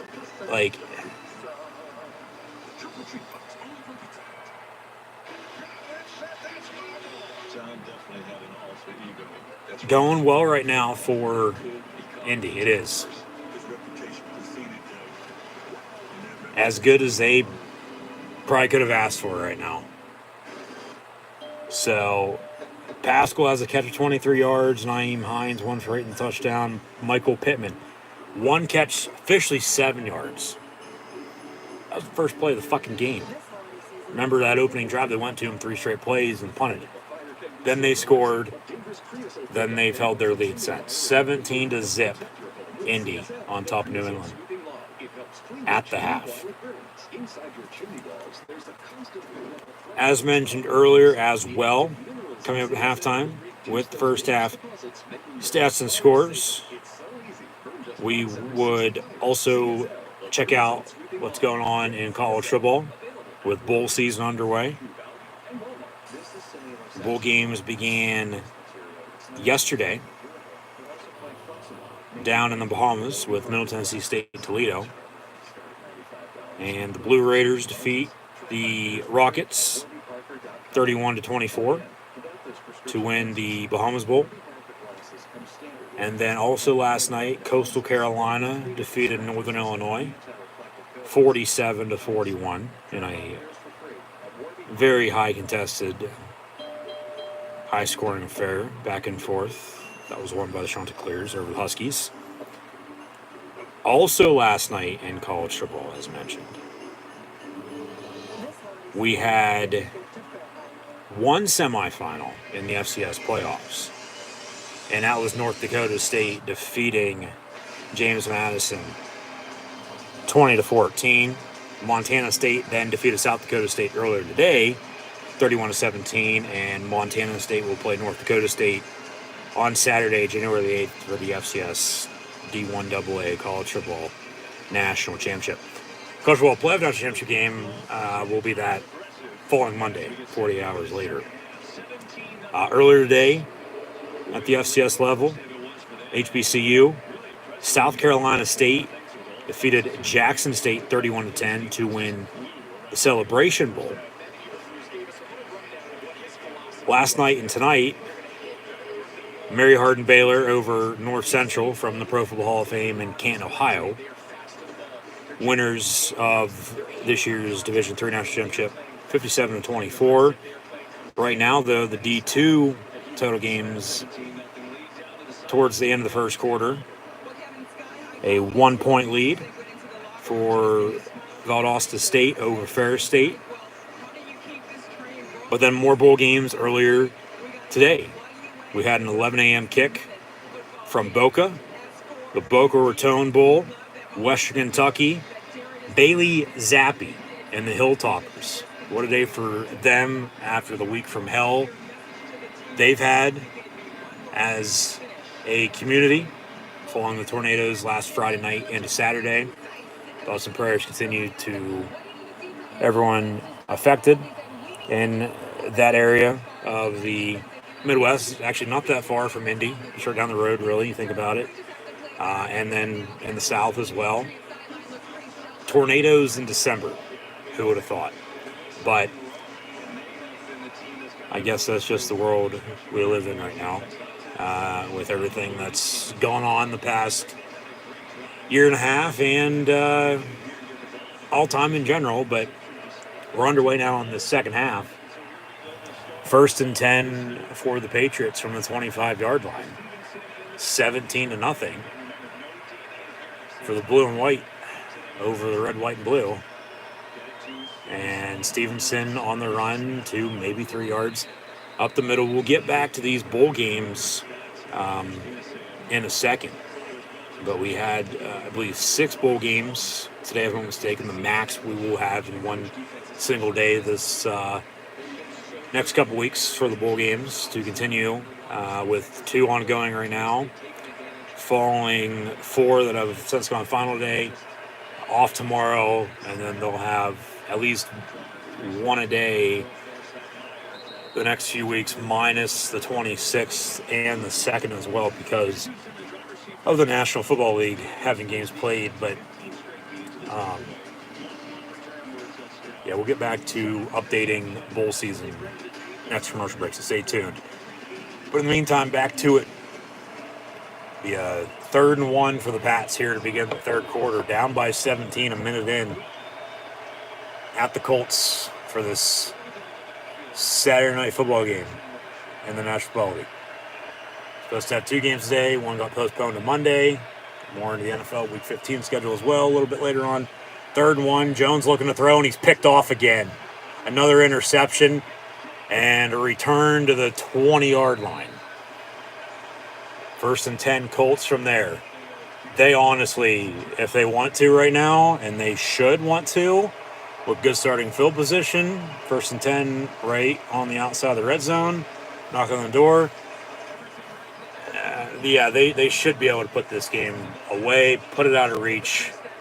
You can't turn the ball over as many times as New England's turned it over now, along with not doing a damn thing on offense. You can't stop them on defense. Hell, you can't even punt the fucking football.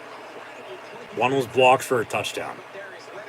Like, anything and everything you could imagine that could go wrong has and is still going wrong for the Patriots on Saturday Night Football. But a great defensive showdown, or defensive game right now. Showing New England who's boss. Stopping them left and right. 2 interceptions on back-to-back drives to end and begin the first and second half of football here. And you need to score points, Colts. Touchdown would be nice. Field goals, 3 points, okay, but you don't want to settle. You want to punch it in for 6. 24-0, early third quarter. Like, okay, the largest lead for the Colts versus the Patriots since 2005. It's been 14 games. They're on an 8-game skid. They haven't won since 2009 over New England, playoffs included.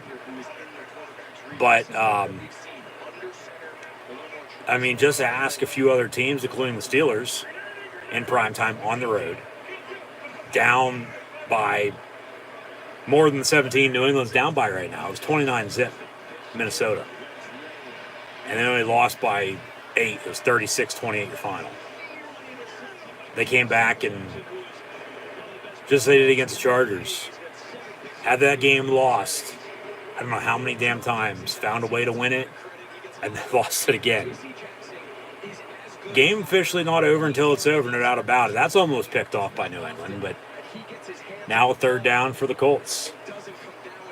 Jimmy Kimmel in the booth for his bowl game, the Jimmy Kimmel LA Bowl. And he's got a World Heavyweight Championship title belt, and I guess that'll be awarded as the trophy to the winner. But they're in the third quarter of that. The New Orleans Bowl underway now. But coming up here shortly, next commercial break, we'll update bowl season. Wentz goes down the sack. New England just what they need right there. Off the field, quick 3 and out. They're going to force a field goal and get the ball back. And, okay, down 3 scores. Still going to have to do something to get yourself back in this game, but maybe it starts right here. We'll see. But if they can just continue Indy, when New England's back on offense, stop them, this game's over. Especially if they continue to turn the ball over. But if the Pats can get something going, make it a game, we're going to have ourselves a ball game in the fourth quarter. 46-yard field goal, up and no good, wide right. Got a flag on the play, though. We'll see what third laundry is from the Zebras. And on fourth and what was it? I still don't think it's going to be enough for a first down because it was 4th and 10, if not longer, because of the sack, right? Yeah, offside. So free 5 yards. They'll re-kick it, it looks like. And Guillermo's in the booth with Jimmy Kimmel as well. So the mean tweet's going to read, well, Utah State defeats Oregon State, or Oregon State defeats Utah State. They got some type of sandwiches in the booth. Game, of course, on ABC. Wouldn't have been on any other channel. Kimmel and Conan. You can flip-flop them every once in a while. Right now, they're the top 2, in my opinion, for late-night talk show hosts, for the show in general as well. Field goal's up and good, so it was no good for 46. Got an offside call, though. 20-0 with the 41-yard field goal up and good. So they capitalize off of a turnover and a penalty. And Indy back on top by a few more, 20-0 here a few minutes into the third quarter. So, 20-0.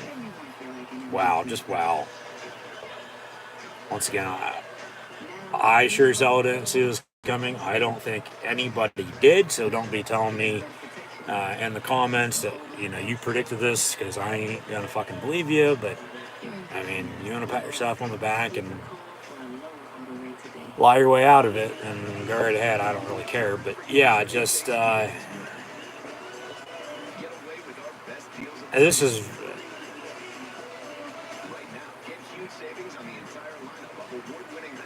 I mean, not really surprising. Not really surprising. I mean, 20-0 is 20-0 now. Like, it'd be a different story, I think, if it was only 10-0 or closer than what it is. I'll say that. I think it's more shocking with how they're doing it. But at the same time, they're not doing much with a 20-point lead. Because if New England doesn't turn it over the 2 times they have, well, the 1 interception didn't matter. Still 17-0 with the last one if they don't turn it over. And then it's back to the blocked punt. Okay, and then you're sitting only down, for the most part, at a max, either 7 or 10-0 right now. Like, it's the little things, folks. It's the little things. But Get back to the action momentarily. In the meantime, though, as mentioned, Middle Tennessee State and Coastal Carolina won their respective bowl games yesterday. And then earlier today, in the Boca Raton Bowl, it was Western Kentucky and App State. The Hilltoppers, what a day for them, because they upset Louisville in college basketball earlier today, too, at home. They, with Bailey Zappi setting a single-season NCAA college football Division I record for most passing yards and touchdowns in a single season, with a few yards short of 6,000 on the year passing and 61, if I'm not mistaken, maybe 62 passing touchdowns, video game numbers. Western Kentucky zapped the Mountaineers of App State and have sent them back to Boone, North Carolina, with a 59-38 win. Fresno State won its PUBG restate. It's not PUBG. And it's not Mobile because you're from Alabama. It's mobile. In the PUBG Mobile New Mexico Bowl, Walter White in attendance. The Bulldogs defeat the Miners UTEP by 7. Same exact score as the Bahamas Bowl as well, 31-24. UAB upset BYU earlier, 31-28. Second bowl win in program history for them. And then the Lending Tree Bowl. Game wasn't decided on paper, decided on the field, and Liberty put it to the Eastern Michigan Eagles. 56-20 winners. In that game, ongoing, the Jimmy Kimmel LA Bowl. Utah State's up 17-10 midway through third quarter. And towards the end of the first, Louisiana Lafayette in their own backyard. They lead the Thundering Herd of Marshall in the R&L Carriage New Orleans Bowl 10-0. Second and 5, it was a run up the middle by the Patriots. And we got a signal of a potential fumble. Do the Colts recover? No, New England recovers. That's a very lucky play because it seemed like the ball was in fact out. Yeah, that's a fumble. Paul's out by a mile. And somehow he was able to land on it and recover himself. Or else they'd be turning it over again. Already down by 20. Make it a few more points potentially, but big 3rd and 2 here for New England. They've been out past midfield, once tonight? That's offside. That's on automatic first down. Okay. A little early, I'd say so, yeah.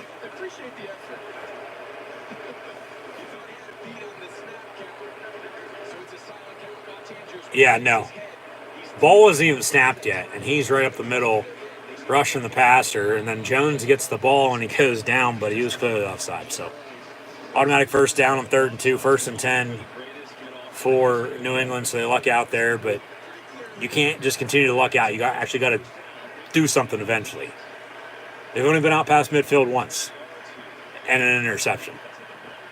Or else if they would have scored points to close the first half, not turned over to begin the second half either, deep ball far side, incomplete, and Tenderford and Nelson Aguilar going back to dropping footballs. 2nd and 10, 10:06 to play in the third quarter. You know, score's cut in half. It's a little closer than what it is, but it's not. Indy on top by 3 scores at 20-0. So yeah, talk about those bowl games. Those are your final scores with winners and losers. And 2 ongoing right now, this NFL matchup. As well with Indy on top. And then the next bowl game will be on Monday from Myrtle Beach. We'll have Old Dominion in Tulsa before we head out to the blue turf of Boise, Idaho for the famous Idaho Potato Bowl. And then get into it with the rest of bowl season. But just be sure to go check out my college football bowl game bowl season preview live here on the YouTube channel. Should be the 5th video prior to this live stream right now. So be sure to check that out. Got a penalty. And New England going to back themselves up. 2nd down. 2nd and 10. Second and 20 now, excuse me. Second and 20. But with the NFL, which we'll get to here in a minute as well, Week 15, Thursday night game. Supposed to have doubleheader today, but we still have one Saturday night game. Full slate tomorrow, doubleheader Monday night, doubleheader Tuesday night. Really off Friday, Wednesday, Friday, with more games Thursday, Saturday, Sunday, Monday next week too. Second and 20, pass complete near side. So just a lot of football still left to be played. With then 2 more regular season weeks to close out the regular season before the playoffs even begin at that point. So another third down here for New England. Third down and what? Yeah, 3rd and 11, okay.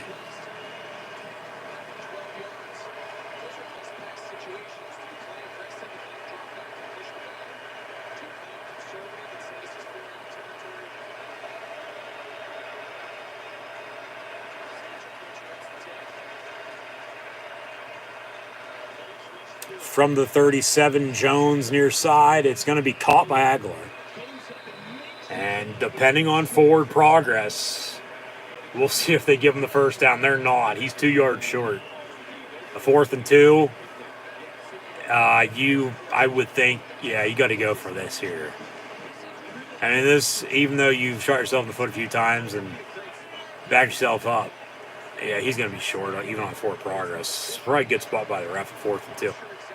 This is the best drive since you end up throwing the pick right before halftime. 4th and 1 officially. They're going to go for it. Hunter Henry in motion. And a rollout. Jones looking to throw. Deep ball. And who the fuck you throwing to? Nelson Aguilar incomplete. The intended target. Just not a damn thing that's gone right for New England. 0. And that's how many points they also have on the scoreboard. They trail by 20, 8-12 to play in the third quarter. Indy on top by 3 scores at 20 to zip. So Mac Jones is 11 of 17, 101 yards rushing, 2 interceptions. The one didn't matter though. The second one though, they capitalized with 3 points. So see it comes back and bites them. I mean, probably won't because right now they're not even close to scoring a single point, let alone get themselves in this game, back in this game. But it's still that along with the blocked punt for a touchdown. So that's where we are. Mac Jones, 11-17, buck 1 in the air, 2 interceptions. Carson Wentz, 4 of 8, 38 yards passing. Touchdown. Jonathan Taylor, still 18 carries, 30, not 37, and I'm not dyslexic. I don't know why I read it like that, but my name's not Tom Cruise. Jonathan Taylor has 18 carries for 73 yards rushing. And as a team, they have a little over double the amount of rushing yards Patriots do. This game's being won up front of the trenches. And New England can't do a damn thing on offense, and they can't stop on defense, plain and simple. There's nothing else to be said. So I won't say anything else other than on Thursday night football, we had the Chiefs defeat the Chargers in overtime, 34-28. Supposed to have a doubleheader today. However, Raiders-Browns got postponed and moved to Monday at 5 o'clock. However, right now, of course, Indy's on top by 20 to zip over the Pats. Tomorrow, Week 15 in the NFL, I'll have live watch long reactions live here on YouTube at 1 o'clock Eastern time with the Titans and Steelers, so be sure to tune back in. We'll see what game will be on at 1 o'clock on Fox in my area because it was supposed to be Washington and Philly. Of course, that game has since been moved to Tuesday night at 7, and we should get it then. So thank you for tuning in tonight and listening. Be sure to subscribe. Thank you for tuning in on Thursday or at any point in time in the past, and hopefully we'll tune in again. But be sure to tune back in tomorrow at 1, Monday as well, and then Tuesday night, if in fact the game is on in my area, which it should be because I was supposed to get it tomorrow anyway, but now it's just because of COVID postponed. The games won't be nationally televised. They'll be local, regionally broadcast. And supposed to get Tennessee, Pittsburgh, Washington, Philly, CBS, Fox at 1 o'clock. 1 o'clock tomorrow on Fox. If I'd have to guess, it's either going to be Panthers, Bills, or Cowboys, Giants. But definitely Titans, Steelers, so be sure to tune in. The Cardinals will head to Motown and take on the Lions as well. Jets and Dolphins, along with the Bengals, Broncos. Atlanta is going to be out in the Bay taking on the 49ers. Two 2-11 teams are going to meet with Houston and Jacksonville as the Texans. One of their 2 wins was week 1 against Duval, but Urban Meyer is no longer the coach, so we'll see how the Jags play. America's game of the week tomorrow, 4:30 on Fox, will be Packers-Ravens. Sunday Night Football, Saints-Buccaneers. And then we'll have a doubleheader on Monday night and a doubleheader on Tuesday night, with then a game next Thursday, 2 games on Christmas next week. As of now, schedule could still change. I mean, because hell, they just, after week 15 already began, they already changed it for games on Sunday to push them back, and even on Saturday for the one today. So whether they're waiting to the last minute or not, who knows really, as we'll move ahead. I mean, these games are, really think about it, just tentatively scheduled to be played when they're supposed to be played. But they could be moved at any point in time, because we just saw a few games get moved. But it's because of COVID. You know, they're going to not postpone because somebody's hurt. They're still going to play. But because of COVID, even after rolling over the summer, that if teams would have issues, they would have to forfeit. Well, the NFL is a business. They're not fucking stupid. Even though it has pissed off a lot of people with what they're doing, they're still going to play the games. You know, some teams should have an automatic win, and some teams should be forfeited or lost because of COVID. But with the money that's involved, these games are going to be played, because it all circles back down to the money. 4th and 1, Colts are going to go for it. End around, and Wentz is going to sneak it up the middle.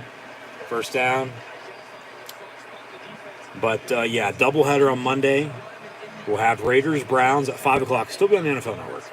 And then over to ESPN, ABC, and I believe the Manning cast as well, with Minnesota and Cleveland. And the doubleheader on Tuesday will, in fact, be Seattle and LA, the Rams hosting the Seahawks in the first meeting since Russell Wilson injured his middle finger. And then Washington and Philly on Tuesday night.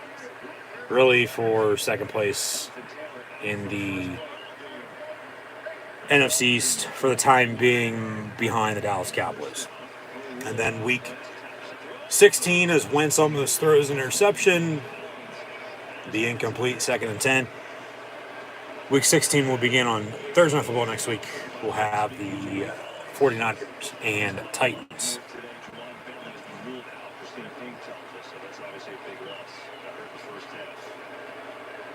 That's a pick 6.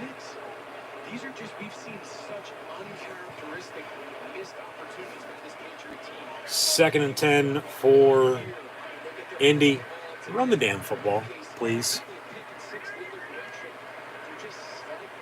If Jonathan Taylor sitting at 19 for 79 now rushing, and he's going to add about another 6, so 20 for 85 tonight. If he doesn't finish, and we got a little bit of a scrum with flags flying, it has started to get chippy, yeah, no doubt about it. Ref just fell down. Helmets are off. I didn't see no punches being thrown, but the refs finally break it up. We'll see who uses this momentum and either seals it, or if no, they come back. Yeah, somebody said something, and then he ripped his fucking helmet off. Didn't beat him over the head like Myles Garrett did to Mason Rudolph, but let's go Colts chance. We'll see if they eject anybody, but pushing and shoving, it escalated.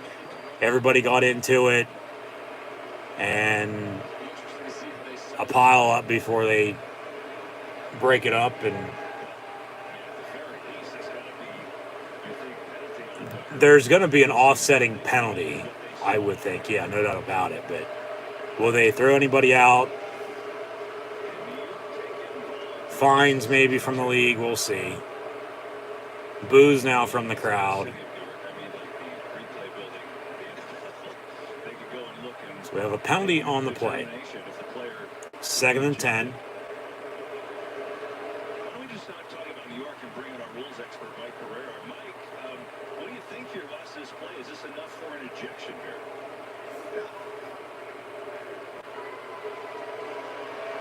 Personal foul. And he's been thrown out. And a personal foul. And he's been thrown out. So 2 ejections with 2 personal foul penalties. And I would think they'd offset and they'll replay the down. Or 3rd and 3. And now they're arguing with the officials. The players are.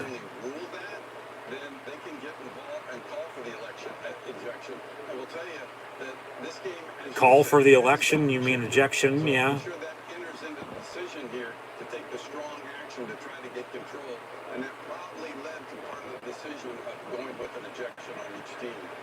Interesting. Yeah, I'm sure Colts fans are saying, wait a second. It was, Pittman's helmet who got ripped off, but they decide to throw both.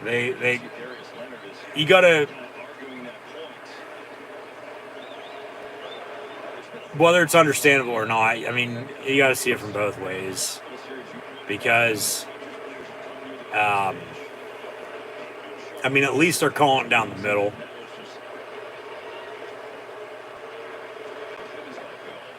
Yeah, he's got to leave the sideline. They can't snap it until he's off the field. Because the Patriot players in the locker room. 3rd and 3, they'll run it. Nowhere to go. So 2 players just got thrown out.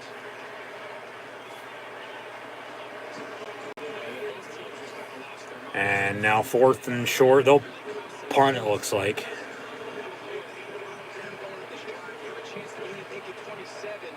And it looks like Belichick's looking over on the Colts sideline like, why the fuck hasn't Michael Pittman gone into the locker room? They're going to attempt a long field goal here. It should be officially from about 50 yards. And 2 for 2 tonight. Make it 2 for 3. That's wide left. No good. So still 20-0 Indy with 4:33 to play in the 3rd quarter. After 2 players are just ejected. I didn't even know what I was going to say before that ejection, but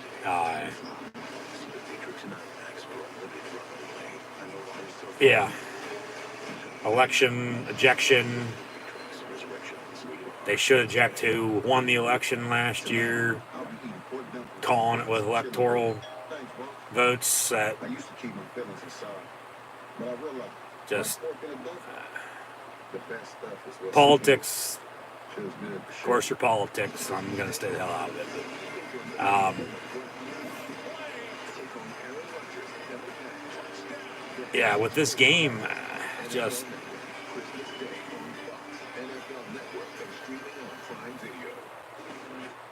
I really don't even know what else to say. I don't. New England, they got to do something. Figure something out. Because if not, because it seems to me they're just going through the motions. You know, they're not. Hell, yeah, no shit. They're not playing good. But they're not even really showing any fight. It's like I get keeping it simple, but eventually you're going to have to spruce it up a little bit and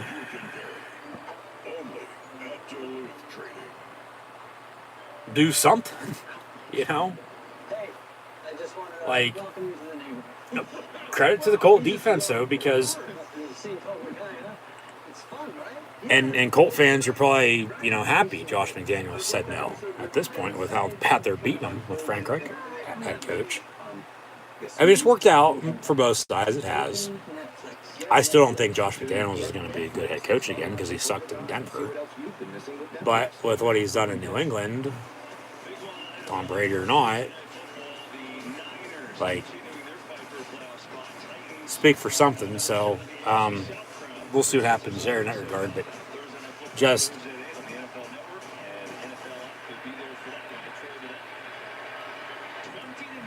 they have nothing to show for. They've been out past midfield once, twice, deep down the middle and complete at midfield.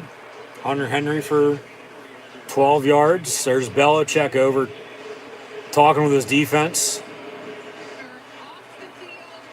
And, I mean, they are technically, you think about it, still in this. Because we still have another full quarter to play. They just got to get a stop or two. Maybe a turnover. But offensively, they just... Jones looking to throw. Complete to Aguilar. 10 yards. 1st and 10. He's a little slow to get up. He's going to come off. But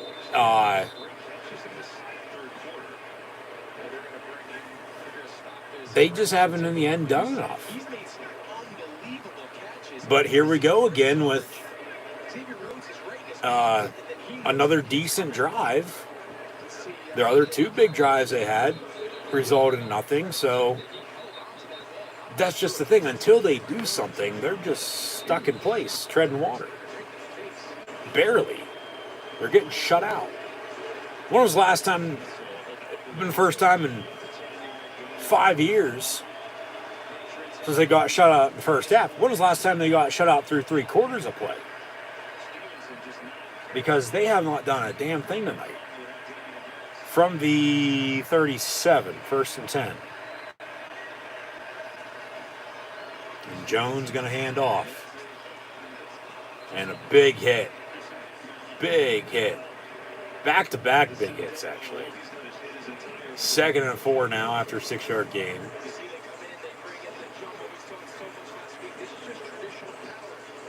And this would be a big win for the Colts. Snap, of course, a big losing streak against New England. But playoff seeding, that's really going to change depending on the outcome of this matchup.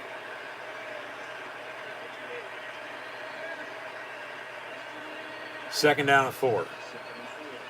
Jones down the middle, incomplete, intended for Jonnu Smith. 3rd and 4. At least they're in field goal range. The last time they were in field goal range, guess what happened on 3rd down? Mac Jones threw his first of 2 interceptions the night before halftime. Because I remember saying then, well, they don't score a touchdown, at least they'd get a field goal, you'd hope, and then he threw the pick. So 3rd and 4 from the 31. Just get a first down. Jones back across his body near side. You never want to do that. He somehow found Hunter Henry for a first down for a 7-yard gain. That should have been picked off and run back right now for a touchdown. Roll out far side, throwing back across his body near side to the far middle side of the field. No. That has turnover written all over, or at least at worst an incompletion, but somehow they caught it. 1st and 10, and it's caught by Hunter Henry again, another 11-yard gain, and they get the first down, and they're knocking on the door for the first time tonight. You got to score by the end of the quarter. You got to score by the end of the quarter, take this game into the 4th, get a stop or 2 on defense, continue to do what you're doing on offense right now, tie, maybe even take the lead late, find a way to win it. We'll see what happens. But 20-0 right now with 1:21 and counting to play in the 3rd quarter with the Colts on top of the Patriots. From the 12-yard line. And they hand off to Jonnu Smith, who is lined up in the backfield. and he's going to reach for the pylon, and they signal short. However, there is a penalty on the play. This will probably be coming back for a hold if I'd have to guess. Yeah. Said earlier it might be a tight end game, and here in the second half it's coming back anyway because of a hold. 10 yards, they'll replay the down. 1st and 20. Just stupid. Penalties and turnovers have killed New England tonight. And probably good call. Yeah. And it was unnecessary on the block for the hold. No, you didn't even need to do that. You'd have a 1st and goal now. But now you got a 1st and 20 from the 20. And it's also been 99 games since last time they were shut out through 3 quarters. And that's a false start, so here we go. Just back yourself up a little further. Now you're going the wrong way. Just as New England earlier, and since then it's been on downhill, up until they're almost back to the top, but not yet. Close but no cigar. Got a 1st and 23 after the false start. You know, they take 1 step forward and then 2 steps back. Like, just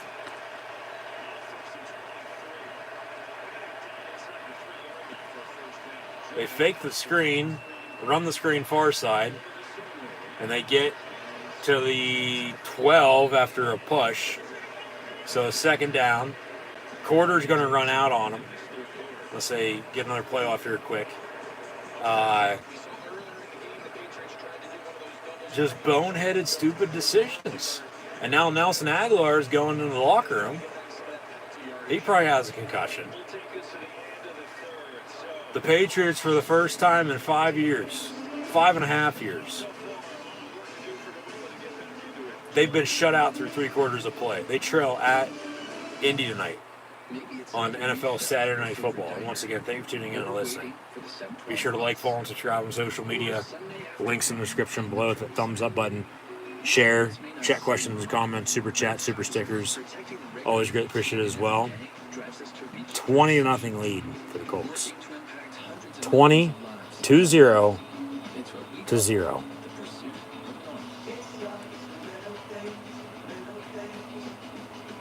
No blocked punt. You get a stop on defense that drive. And then you don't turn it over. No field goal. You're only down 10 going into the 4th. Penalties have killed them on top of it too. Just very frustrating for the Patriots. Very frustrating. Mac Jones, 16-23. Buck 57. 2 interceptions. Carson Wentz is 4 of 10 for 38 yards passing. He's doing what Mac Jones just did in the last Patriot game. Has a few more completions and attempts, no doubt about it, and a passing touchdown.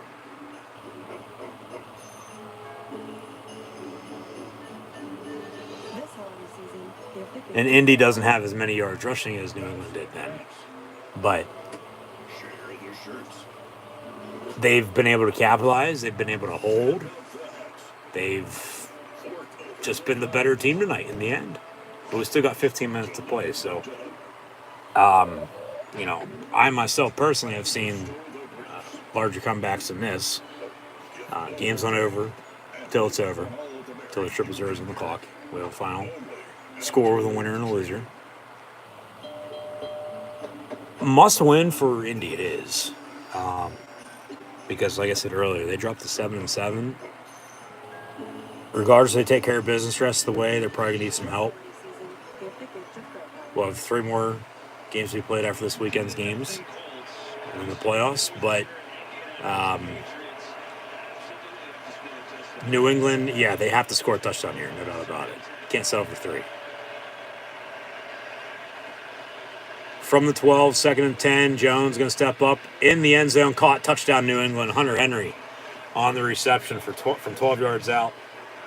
From Mac Jones for 6. Touchdown, New England. 20-6 your score pending incoming extra point as we begin the fourth and final quarter of play. Exactly what they needed right there. Exactly what they needed. Once he gets on that side of Anderson Davo, the free safety, right? You're talking about clearing a window. Mac Jones has his eyes downfield. That was the drive Mac Jones needed. That was the drive. And just think, if they would have scored before halftime, scored early second half, extra point good, 20-7 Indy. You know, we're either tied or close to being tied for the most part. Balls and Indy scored again. If they can continue to run Jonathan Taylor this fourth and final quarter of play,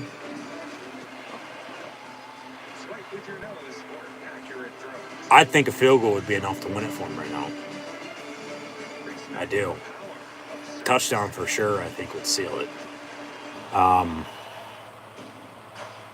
The QF60 totally fits. Can't turn it over. Can't turn it over if you're the Colts. So back to Carson Wentz. He's either going to win them or lose them this game now. He's only 4-10 for 30 yards passing, doing what Mac Jones just did against the Bills. But Mac Jones is starting to come alive. New England, they're getting there. It's just taking them a little longer than expected tonight. And just as the Colts have New England right where they want them at, you could probably flip that and say the same thing with New England having Indy right where they want them at now too. You know, because the game's not over until it's over. So I'm not going to be shocked if New England comes back and wins this game. I'm not. I think I'd probably be more surprised if Indy blew it, because you had a 20-0 lead and you couldn't put it away. Because both field goals arguably could be touchdowns. And then your other two touchdowns while you're up 28 and now 28-7. So, yeah, just one of those nights for the Pats up until now. They're going to have to get a stop now on defense and, of course, hope to do what they just did on offense and find a way to continue to get themselves back in this game. Because if not, ball game. So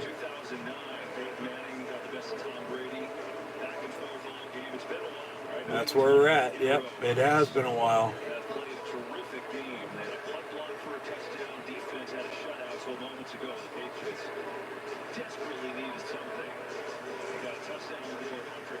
That's where we're at. That's where we're at. And we're going to have a touchback on the return.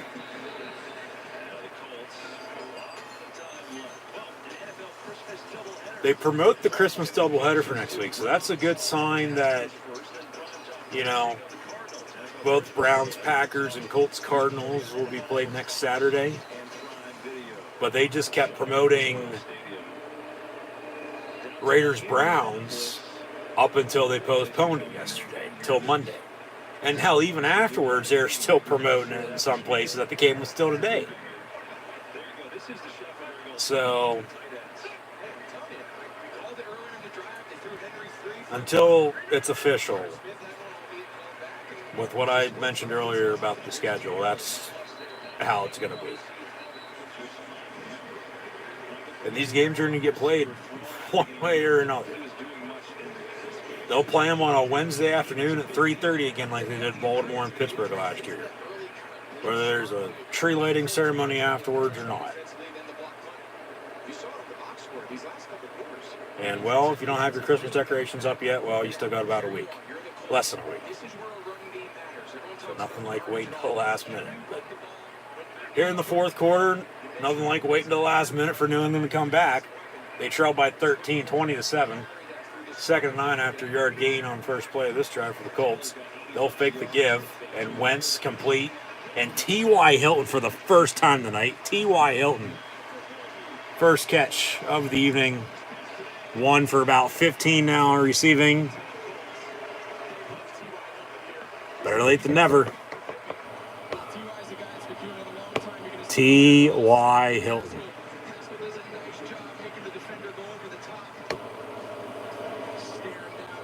Crosser over the middle, good block, and a first down. Yeah, I mean, you have to an extent, staying aggressive. You don't want to do too much, though. You still want to try to be as balanced as you possibly can. Wentz looking to throw again, and it's picked off. And that's why, Jesus Christ.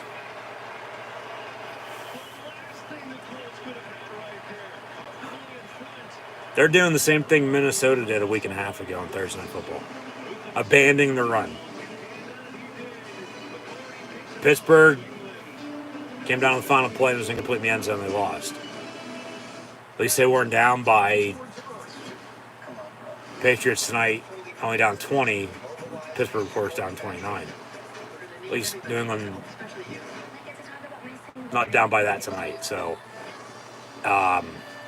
they got to capitalize off of this now. And because of the turnover, we might have a one-score game with 10 minutes to play. Just, God. That's why with Carson Wentz, once again, he's either going to win you or lose you this game. Whether you're in the lead or not, and they had a 20-0 lead and they're letting it slip away. You have Jonathan Taylor, who almost has 100-yard rushing tonight. Run the damn football. How hard is it to run the damn ball? I don't understand teams that they want to throw every single play. Air raid teams are 500 at best, okay? Average. Maybe a good season or two here or there. The teams who are balanced, the teams who can run the football when they need to late in the game, along with having a quarterback, because you have to have a quarterback in order to win, because it's a quarterback-driven league.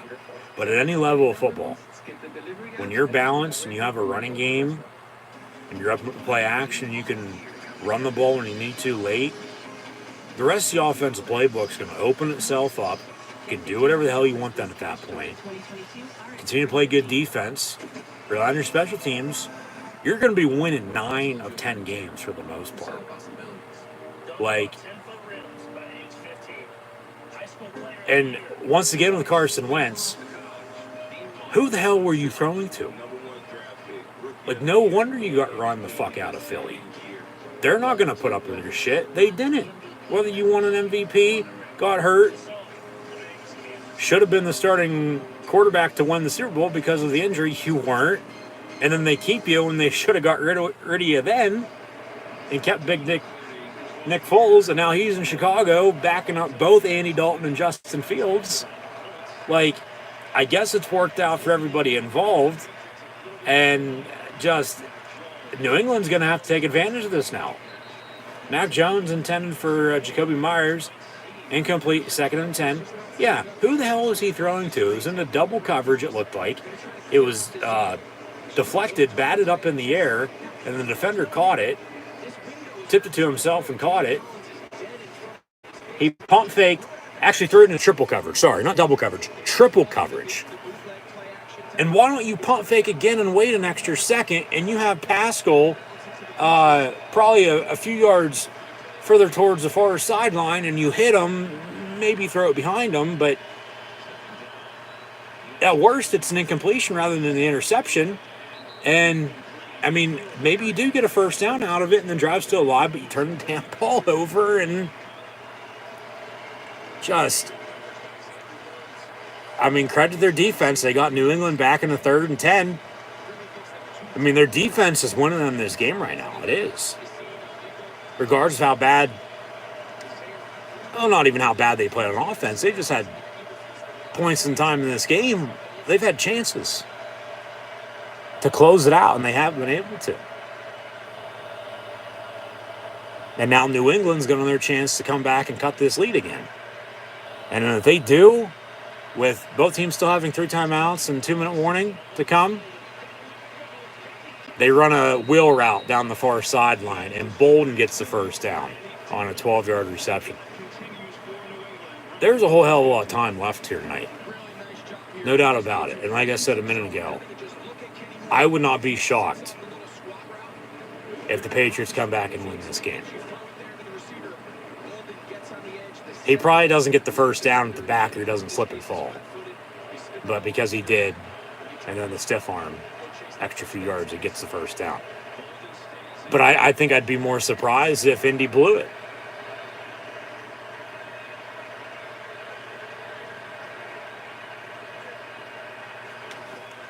Hand off on 1st and 10. They run a draw. They're going to run a flea flicker. And Mac Jones had a man wide open. Oh, my God. And he missed him. How the fuck do you throw an incompletion on that? Oh, my God. Jacoby Myers is his favorite target now that Aguilar's out. Go back your damn tight ends down the middle of the field. I said it earlier. They hadn't really gone to either the tight ends or down the middle of the field, and then they start to, and it's worked out. Get the running game involved. I mean, that was a draw stuffed for a loss, and they run the flea flicker. Now they're going to have a timeout because of an injury. And they're not showing anything, so hopefully he's okay. But, yeah, far side, and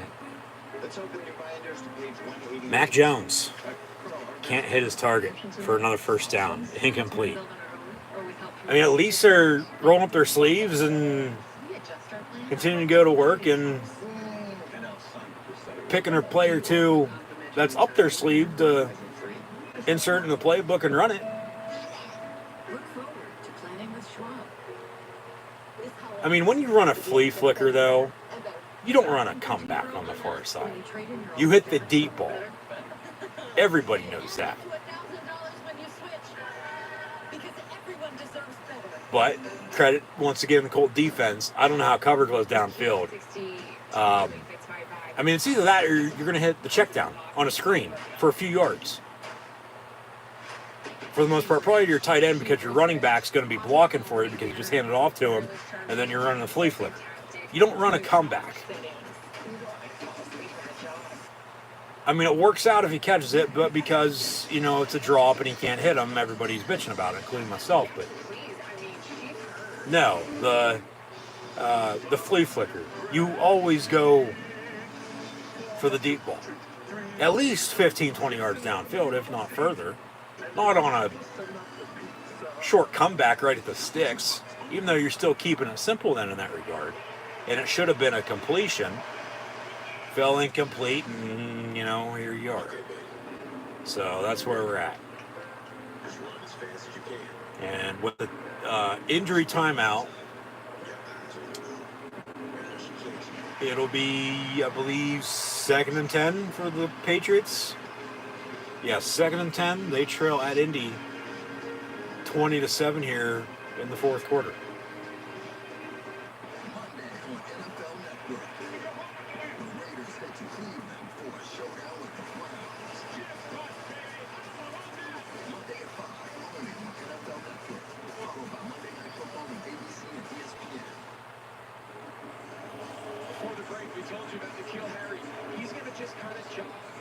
Yeah, and what has he done tonight? Nothing.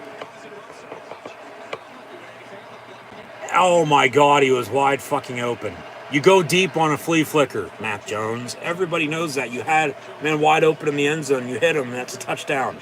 Why do you throw the comeback? 2nd and 10 from the 41. Jones looking to throw. Over the middle, caught. And there is N'Keal Harry for 9 yards. So it should have been a touchdown on the previous play, but incomplete. And then they go back to him, and now 3rd and 1.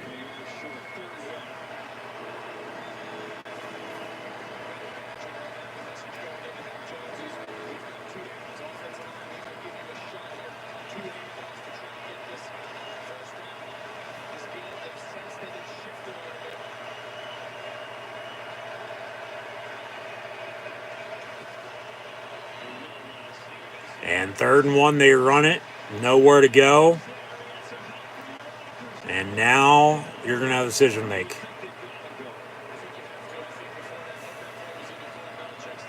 4th and 1. From here, it'd be about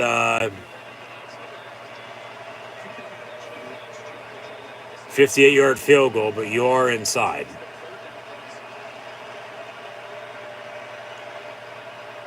They're going to go for it. Probably the right decision. But then if you don't go for it and you would have made the kick,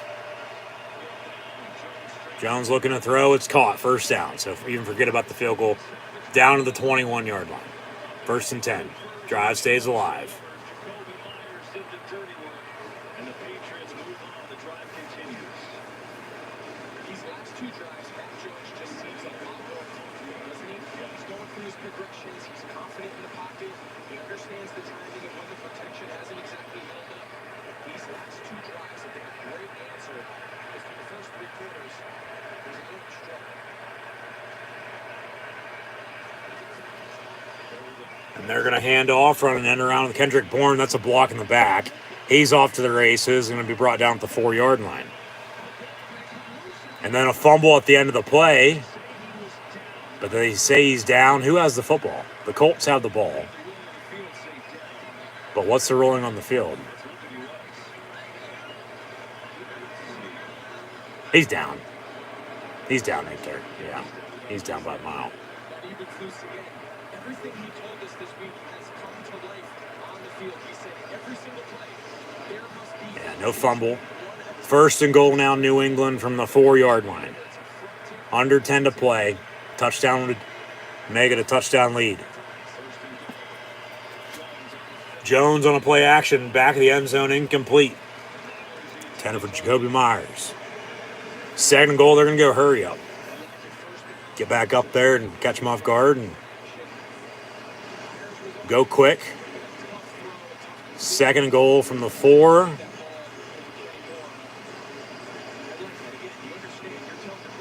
I'd run it. Run it. Bring in the big boys. This play's probably going to go right up the middle, though. Yep. And then to the left, with a decent block, they get to the 2-yard line. Okay. 3rd and goal from there. Here might be your play of the ball game right here. I'd run it again. I would. Play it safe. But we've seen how many end arounds tonight by both these teams. So keep that in mind. And back to the tight ends maybe with Smith and Henry. 3rd and goal from the 2. And a false start. Had a lineman move. So 3rd and goal from the 7. Now you're probably going to throw it. Jesus Christ. Shooting yourselves in the foot. Wow. Just wow.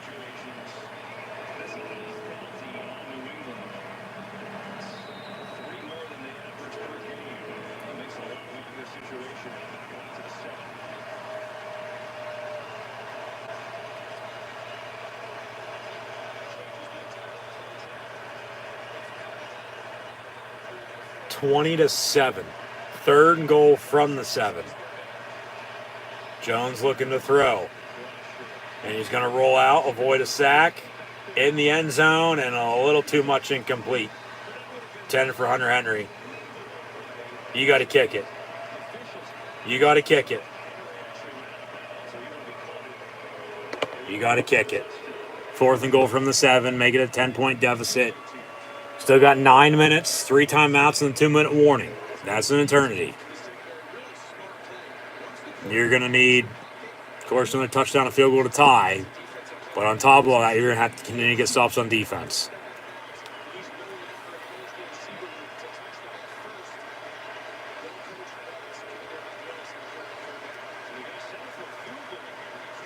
And the field goal's up and good. 20-10 now. 20-10 Colts, with New England scoring 10 unanswered with 8:57 to play. Should have been a touchdown, but they take the points, and it's the right decision to take the points because if you don't score a touchdown there, you're putting yourself in a bigger hole. You need 2 touchdowns then to get back to it. And then time's not going to be on your side, and you're setting up to lose. Smart to kick it. Bill Belichick is smarter, and always will be, than Brandon Staley. He went for it 3-4 too many times on 4th down when he should have kicked it every time. Or 9-12 points. Thursday night's loss for the Chargers wouldn't even went to overtime. They would have won that game in regulation against the Chiefs.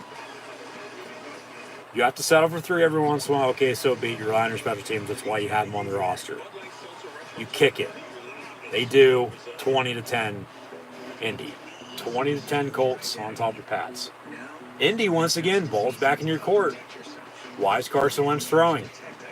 Run the damn ball. Work clock. If you can hold a 10-point lead in this 4th quarter, give it back to them. Even if you do give up another score, you're still going to be up by a few points. Whether it's 3 or 2 if they decide to go for 2. And then, of course, get the ball back, field goal would win it them from them. But if you can hold them then, potentially on that last drive, big defensive stand, that's going to win you the game. Indy has to do something on this drive, and that's running the football and working the clock. You got to be able to work as much time off this clock as you possibly can. Because if not, and you give New England the ball back after a quick 3 and out, not even a minute off the board, and still a 10-point lead, and they drive and score a few more points than they have on their last 2 drives, cut it again, they're going to have timeouts, and probably another opportunity or 2 to win them the game. Or at least tie it up, potentially, if they have to settle for another field goal. So, Indy, right now, even, with you not doing a whole hell of a lot since the first half, they double-digit blown leads this year. They've lost all 3. Well, 4 times are probably a fucking charm, because it seems to me they're probably going to blow this again. And, yeah, just from the goal line on the return out to the 23. 1st and 10 Colts from there. Gotta do something. Tale 2 has, really. Because Indy hasn't done anything since the first half, whereas New England, well, tell like 3 quarters and 5-6 minutes here. Because New England was still getting shut out at the end of the 3rd quarter. They've scored 10 points in 6 minutes and 8 seconds. So who says they can't score another 10 points or even 11 to win it in 8:52 to play? 1st and 10 from the 22. Run the ball, work the clock. They do. 12-yard run for Jonathan Taylor. The Colts, though. Excuse me. The Patriots, though. As the Colts are going to have, no doubt about it, continue to run the football and work the clock. New England's going to have to get some stops.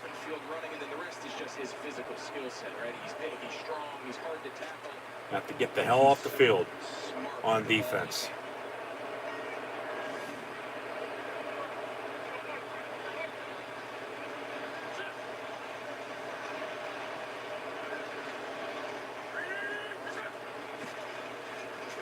And another handoff, Jonathan Taylor to the 40. And a 2nd down and medium. 2nd and 4 officially, it looks like.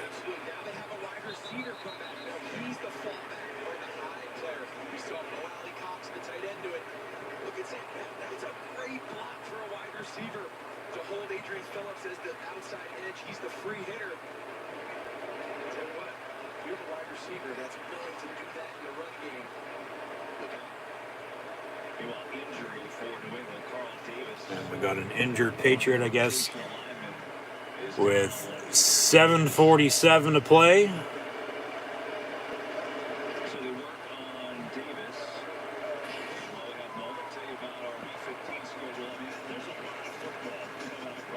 And they tell us about the schedule. CBS has a single header, Fox with a double. Of course, Sunday Night Football, doubleheader on Monday and Tuesday night. And then Week 16 begins on Thursday night. So, yeah, everything I've stated already, here they go. Swear to God, I'm bugged, but maybe I'm just that damn good and don't want to pat myself in the back and act cocky by any means, but, well.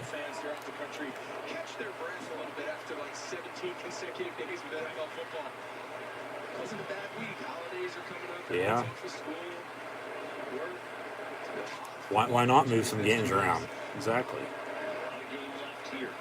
Yeah, there is. We'll see if with that 7:47 that's now ticked down because they work the play clock, don't snap until 1 second left. With 7:11, even though Sheets is better to play, and now under 7 to play, that jet airliner. If the Colts can sail and hold on to a win, or if New England's going to come back and take them down.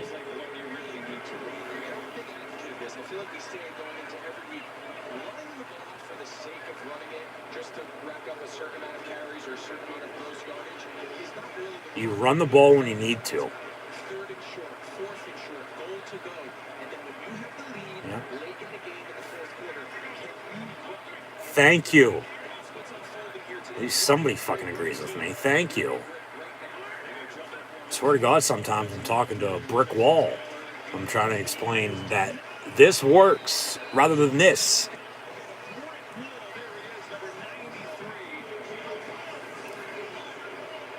But these coaches, because of analytics anymore, they're going to do what the hell they want. They're the head coach for a reason. And whether they end up winning or losing, well, in the end, that's either a good thing or, of course, a bad thing, and it's on them then. But 3rd and 1, they run it. No gain. 4th and 1 for the Colts. And it looks like they're going to go for it. Why? Why, with 5:40 to go? Why go for it up 10 on 4th and 1? Unless you're going to try to draw them off sides. They sneak it again. And on 3 4th and shorts, they convert 3 separate times.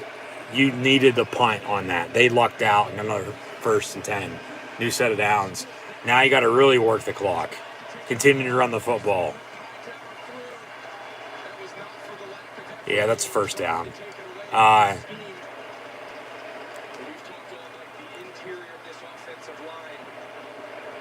I would have punted. I'd play it safe. Pin them deep, make them drive on you. I get you haven't been able to stop them on defense, but, I mean, balls by Frank Reich, no doubt about it, to go for it again. But if you don't get it, you're giving them good starting field position, 3 timeouts, 2-minute warning, down 10.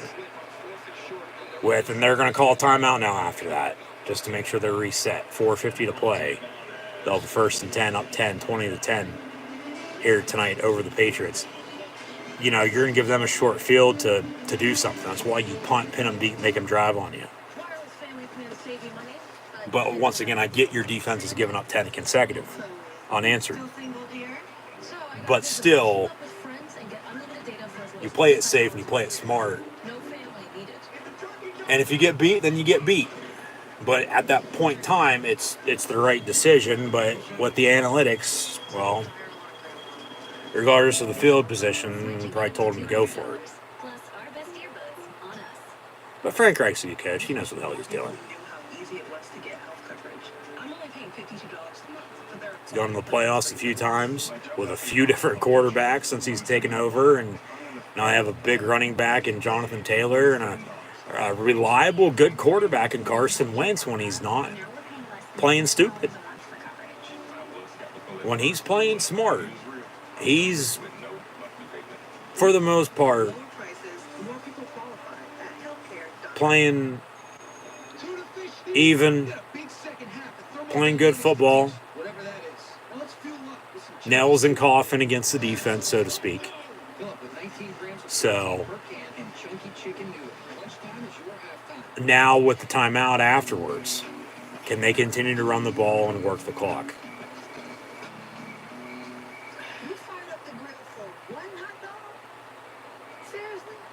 If they can, this game is over. If not, but if they do give up, or take up enough time, New England's probably not going to have enough time, even with timeouts and maybe not the 2-minute warning to, of course, then do something to get back in this game, because then with no running game for them compared to Indy's, Jonathan Taylor now over 100 yards rushing tonight, and Wentz still under 100 yards passing tonight, but take the good with the bad. However you win, just win,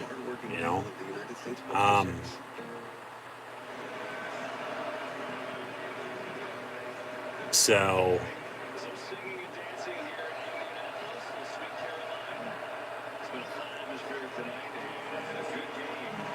it has been a good game. It's turned into a blowout there at first, but New England's coming back. They've come back. They're still coming back. It's gotten interesting. Indy's going to try to close it out here, though. But if they can't, and New England's going to get time and score and maybe score again to tie or win it, then okay. But yeah, because at that point in time, it was the right call. But then they can't get off the field on defense. So then you can say, well, you should have went for it. But exactly. I'm gaining a lot more respect for Greg Olsen as a commentator, because he knows what's fucking up. He knows how to play football. He knows how to call a game. 2nd and 10. It's common sense, folks. It's not that hard to understand. Might think you're in the right because everybody's agreeing with you, but sometimes that one or two things that somebody's saying as a argument, then that might be right too. Everybody has their own opinion. It is what it is in the end. Who really gives a shit? But yeah, so they can continue to run the football here and work the clock. They're going to hold on to win. But Indy still in the second half, even though they did do enough to hold on to win, they didn't. And if they're going to win down the stretch, they're going to have to find a way to close out games. We'll see if they can close this out 4 minutes to play. 3rd and 14. So New England's going to get the ball back. Carson Wentz on a quarterback draw. He gets 2, maybe 3 yards. So here comes a punt. New England, they did call a timeout. Both teams actually did. See if they call another. With 1 timeout then and the 2-minute warning, 1:55 to go from now, 3:55 to play. Yeah. 4th down, and New England's getting the ball back. So they worked some time off, but not much.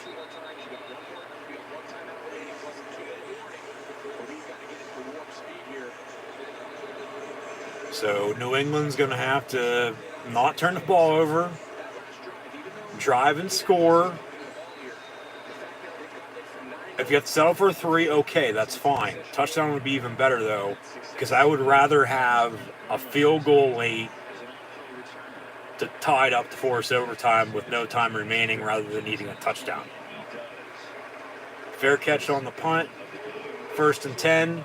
But if you have to settle because you can't score, well, then you have to settle. You take what the defense gives you, Mac Jones. Keep it simple. Play with your head. Play smart. In the end, it's just going to be one game, yes, but it's a big game for the Colts. And if they blow this 7-7, then even if they take care of business once again, I feel they're going to need some help down the stretch to make the playoffs. Whereas with New England, Win or loss, win even better. They'd be number 1 seed. Both them and Kansas City at 10-4, they'd have the tiebreaker. 9-5, second place. All the standings would get shaken up. Still could lose and be all right because they're probably still going to win their division. 1st and 10 from the 38. But they're going to want that 1 seed that they have sort of right now. But, yeah, that's where we're at. Incompletion, 2nd and 10. Austin, 3:16 to play. New England has 1 timeout, and they are down 10. It is 20-10.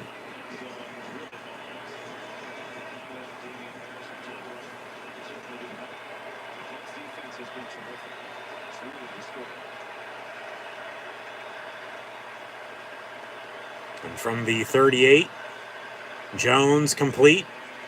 2, maybe 3 yards to Jacoby Myers.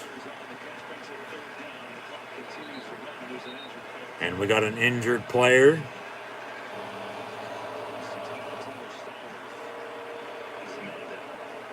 The 3rd and 6 following this injury timeout.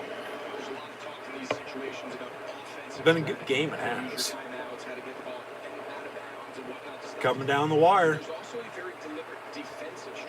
New England's got to convert on 3rd and 6. If not, you're going for it on 4th down. And you don't get it then okay, ball game. For the most part. I mean, you could get it back for 1 more offensive drive, but you're not going to have any timeouts. You're going to be under 2 minutes. Still down 10 for the most part. No time, basically, and needing 2 scores, and yeah, not going to happen. 3rd and 6. These next 2 plays right here could be your ball game. 3rd and 6 from the 42.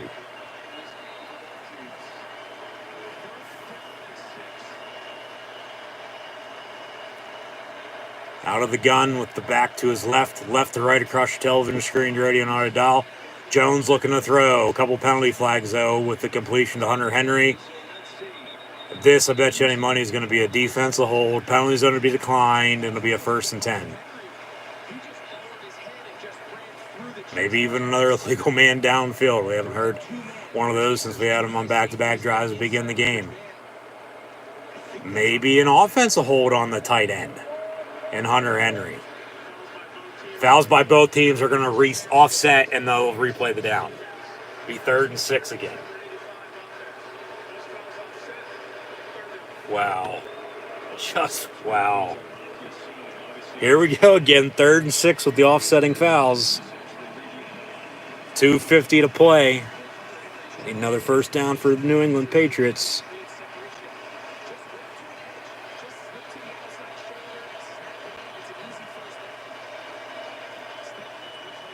Trips in a bunch now near side. Jones looking to throw. And he's going to go deep. At the 15-yard line, he has N'Keal Harry. 1st and 10, New England. You got to go.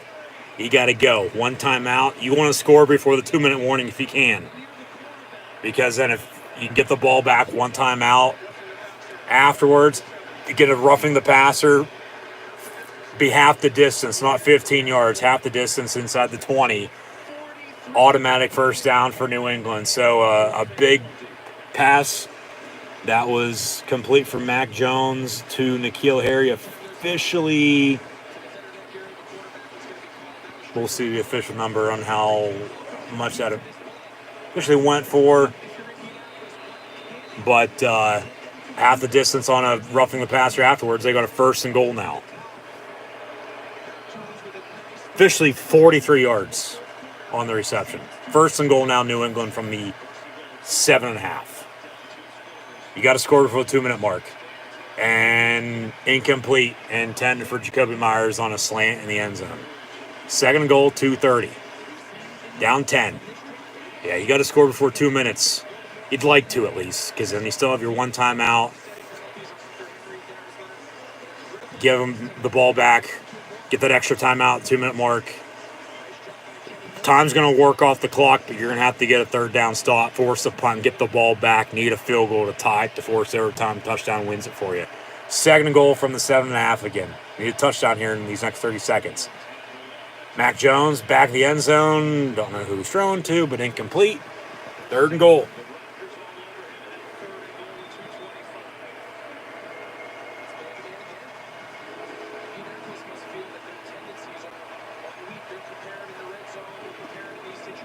And these next two plays, third and goal, fourth and goal, might be the biggest two plays of the game. Fourth and goal, I'm kicking it before the 2-minute mark. And down a touchdown then with a timeout and 2+ minutes to play. And then you'll need a touchdown then to tie it to force OT. Third and goal, once again, Jones in the end zone, caught, touchdown, New England. Hunter Henry again. It's a tight end night. Mo Alley Cox has a touchdown. Hunter Henry has 2 touchdowns. New England coming back, 16 unanswered, 2 to play. Extra point to come. They'll have 1 timeout plus a 2-minute warning. You get Indy in a third down with a minute 50-something, give or take, a few seconds probably. You stop them, you get the ball back, time, drive and score, kick a field goal, OT, touchdown wins it for you. But if you give up a first down, ball game, game's over. That's how this is going to play out. Mark my words, that's how this is going to play out. One of those two situations, that's how this game is going to play out.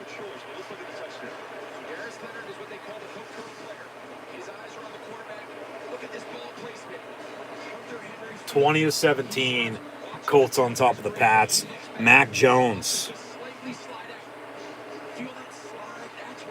24-39, 274 yards passing. 2 touchdowns and 2 interceptions. The 1 interception, he doesn't turn the ball over. The 1 interception didn't count, okay? Even though it's in the stat book, Indy didn't capitalize because it was halftime. The other interception, they kicked the field goal. He doesn't throw that second interception to begin the second half. We're tied at 17 right now. And then all Indy would need to do would work the clock to get in field goal range to win it. Turnovers, penalties and turnovers, man. I tell you what. They're going to kick an onside kick? Why would you kick an onside kick? No. Kick it. Kick it deep. Make them drive on you. Make them work the clock. You do not...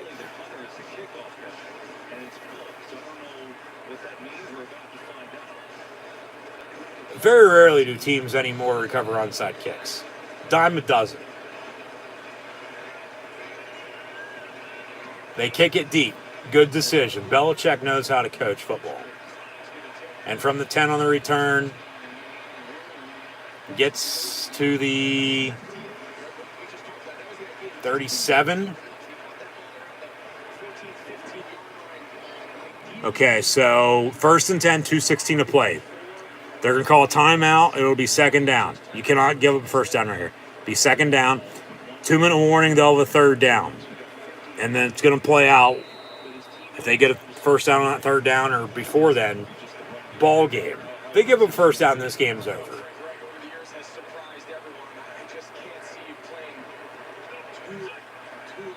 From the 31, officially. Motion man.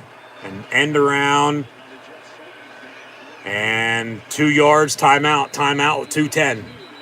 Timeout. So they'll have a 2nd and 8, and then 2-minute warning, timeout, and then you have a third down with a minute 50-something. Work the clock. If they don't get it, as the Patriots call their third and final timeout, you'll get the ball back with about a minute 10. Probably going to have to drive the length of the field.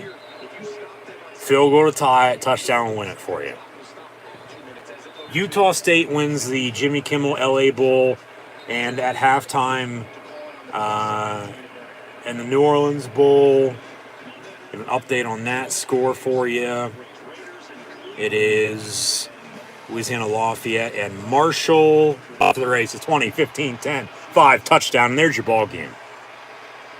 Jonathan Taylor, Run the damn ball. Run the damn ball. They give up the first down. They give up even more than that. And he's your MVP. Carson Wentz doesn't have to play like Mac Jones did tonight. Carson Wentz, they need to play better, though, no doubt about it. But Carson Wentz can't be playing as stupid as he gets sometimes. But Jonathan Taylor, I wanted Pittsburgh to draft him, but they didn't. They waited for Najee Harris, and it's worked out for both teams, but Jonathan Taylor is going to win the Colts this game. Jonathan Taylor, yes. As Wentz is only 5 of 12, 57 yards passing. Touchdown, interception. Taylor has 29 carries. Run the damn ball. 170 yards rushing. Run the damn ball. And that touchdown from officially 67 yards out to seal it, to win the game for the Colts. Yeah, but U of double L, Louisiana Lafayette, leading Marshall at halftime in the New Orleans Bowl, 16-14. There's your update score. Be sure to go check out my college football bowl game preview as well. What a game. New England, in the end, just didn't do enough early. You know, I mean, you still go back, even with that happening, and that's fucking good company right there. Most scrimmage touchdowns in a single season in team history for Jonathan Taylor and the Colts. He now leads, or is tied with the Hall of Famer Lenny Moore with 19, passing Edgerrin James, who had 18 back in, I believe they said, 02, and then Lenny Moore would have been with the Baltimore Colts, of course, had to have been the late 60s, early 70s. But it's going to go back to that second interception by Mac Jones. Okay? Because that interception led to 3. Like I just said, he doesn't turn the ball over. You're tied at 17. You can give up that 67-yard touchdown run to Jonathan Taylor then at that point. Not now, because the game is over. You're down 10 with 2:01 to play. Ball game. You're going to lose. But then you need a touchdown here if you don't have that interception from earlier to tie, to still force overtime. 9 yards on the reception over the middle, complete to Jacoby Myers. So, penalties and turnovers and not being able to run the football and stop the run is why New England's going to lose tonight. Yeah, consecutive games with a rushing touchdown in a single season. From what I said earlier, it's for third place all time. LT and John Riggins are in first place with 12, so Taylor's going to need one more game, 2 to break it with at least one touchdown. But yeah, with Priest Holmes and Emmitt Smith, it was 11 consecutive. He's tied that now, third all-time in history. One more to tie first, and 2 by the end of the regular season, come New Year, week 17, with one more week to play before the playoffs, he could break that record. And Indy could run him into the playoffs on a playoff run. And the last time they beat the Patriots, they went the whole way to the Super Bowl. Okay? I'm not saying they're going to get back to the Super Bowl by any means, but history's always repeating itself, whether you think it is or not. And history was on their side tonight because, as mentioned earlier, they didn't give up more than 30 points. They give up more than 30, they're winless. They hold them to 17, and they're going to win. Along with a big hit. Holy shit, and they're both down. God. They're both going to feel that. No, but Indy's sitting pretty.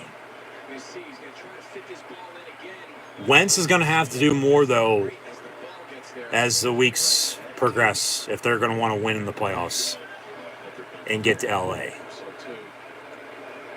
Because if they rely too much on Jonathan Taylor, and you run the damn ball, no doubt about it, but you don't want to be one-dimensional.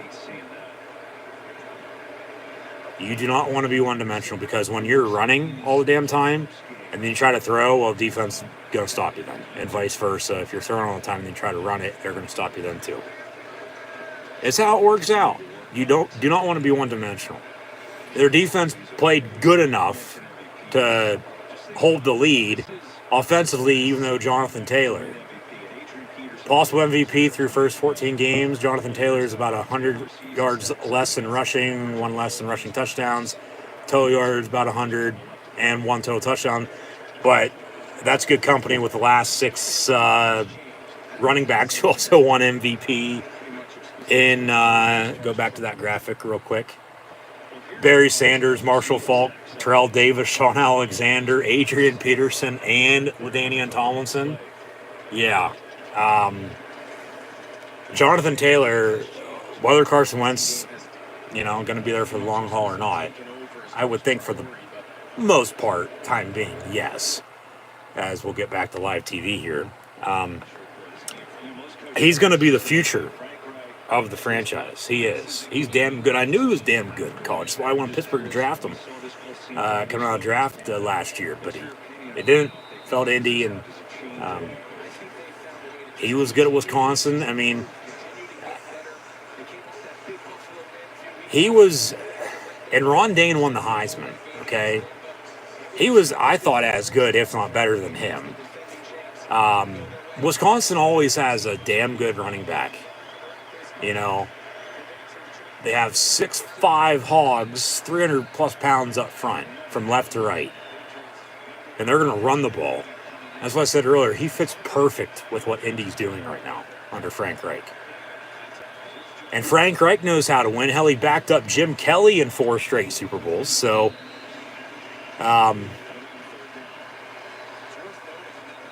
you got to respect and you got to root for the Colts for how they play, but also still the New England Patriots and playing Patriot football the Patriot way. They just didn't do enough early tonight. And they cost themselves with, penalties, and the one turnover, I think, really did hurt them a lot. Because then this drive right here is to tie it. You're not down 10 because the one interception went to Indy for a field goal. Through the uprights for 3. So, hypothetically speaking, as Jones is going to go down on the sack, but he somehow got rid of it, threw it underhand, and then it fell incomplete. 4th and 10. So here's your ball game.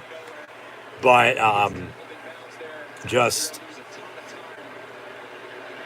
one little thing, it'll add in late as it does or doesn't, however you want to put it here, and it could be a whole hell of a lot different, but it's not because they didn't do what they needed to do early. But you got to give a lot of credit to the Colts. Like I said at the start, my kind of game tonight. You run the damn football and you play good defense, and they did just that, and the Colts are going to win. And that pass is incomplete, turnover on downs, a couple kneel downs from Carson Wentz, and the final score 27-17 here on this lone NFL game this Saturday night, week before Christmas. Hopefully everyone has a Merry Christmas, Happy New Year over the next 2 weeks. But your final stats and scores this evening: Mac Jones going to finish 26-45 for 299 yards passing, 2 touchdowns, and the 1 interception really did cost them, I thought. Carson Wentz, as Jonathan Taylor almost ran for 200 yards, 29 carries for $170 and that 67-yard rushing touchdown. Carson Wentz, only 5 of 12 for 57 yards passing, a touchdown and interception as well. Both quarterbacks were sacked a time of piece too, but New England not being able to run the football and not being able to stop it and not doing enough early, that's what's going to cost them the game. So the Chiefs are going to be your 1 seed, Tennessee, New England, and Baltimore, 2, 3, and 4. Colts are your 5 seed, followed by the Chargers and Bills. And then Browns, Bengals, Broncos, Steelers, Raiders, and Dolphins right now, all on the outside looking in. But we'll get more into the standings for the playoff picture in both AFC and NFC at a later date. We've got more live watch along your action streams tomorrow and Monday and potentially Tuesday night as well for one of the two NFL games, depending on if it will in fact be on in my area for the local regionally broadcast, as it was supposed to be tomorrow at 1 o'clock anyway. Because of COVID, though, postponed. We'll get more into all that later on, just day at a time. If so, works out in favor, okay. If not, well, then okay too. But yeah, Mac Jones, 26 of 45, 299, 2 touchdowns and 2 interceptions. Carson Wentz, 5 of 12, 57 yards passing, a touchdown and interception. As mentioned, both quarterbacks sacked 1 time apiece, 2. But because New England could not run the football, let alone stop it, and Jonathan Taylor, who ended up winning them the game, closing it out in epic fashion on a 67-yard game-winning rushing touchdown, the Colts are going to win by 10. Final score 27-17. Ramondre Stevenson had 10 carries for 36 yards rushing, whereas Jonathan Taylor had 29 carries, 170 yards rushing, and a touchdown. The inconsistency now of a roller coaster for New England. You run the ball extremely well, and you stop it against the Bills a week and a half ago. Come off of a bye, just as Indy did. Both teams won their last game, both off of a bye. Good matchup tonight, and a good game. It was a blowout at first. New England came back. Indy had their chances to put it away. They finally do in the end, and a win's a win, no doubt about it. But they're going to, as mentioned, have to have Carson Wentz play a little bit better than he did tonight, no doubt about it, if they want to continue to win going into the playoffs and in the playoffs. But Jonathan Taylor, 29 for 170, a touchdown on the ground. What a night for him. Yeah, I can't run it like he did and stop it like he did, and then the next game not be able to do either. So, New England, they will host Buffalo next Sunday. Indy will head to the desert next Saturday night on Christmas to take on the Cardinals. But on paper and out on the field, good matchup, good game. Colts did, in fact, deserve to win, even though time or two there, it seems like they were going to blow it. But in the end, Jonathan Taylor won him the game. 67-yard rushing touchdown with 2 minutes to play. And he finished once again 29 carries, 170 yards rushing, and a touchdown. So, got a few more weeks of regular season football. Got Jonathan Taylor right now, post-game interview with the post-game crew. There was also, of course, the pre-game crew with Colleen Wolfe, Steve Smith, Maurice Jones-Drew, and Michael Irvin.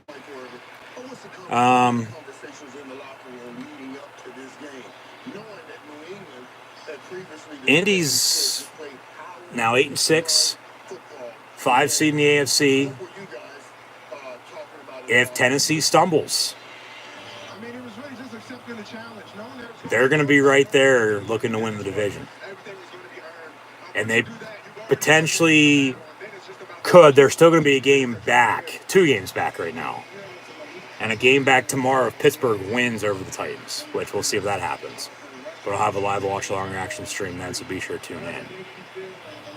And then, Buffalo's dropped 2 in a row. New England's still atop the division. Miami's coming, though, behind both of them. It's going to be interesting, to say the least, with all these divisions and both conferences down the stretch. So I'll leave it at that for the time being. But a good matchup on paper, even better game. It was a blowout, a point in time or two there. Indy almost blew it. Allowed New England to come back and almost win. But then in the end, Jonathan Taylor won the Colts the game. And 4 quarters of hard-nosed football, not letting up, running the damn football, and they can run the football when they need to late in the game. And that's a good thing. That is a very good thing. Because if you know you can, well, I would hope to God you will be, and hopefully coulda, woulda, shoulda. You know, you can when you need to. Long story short.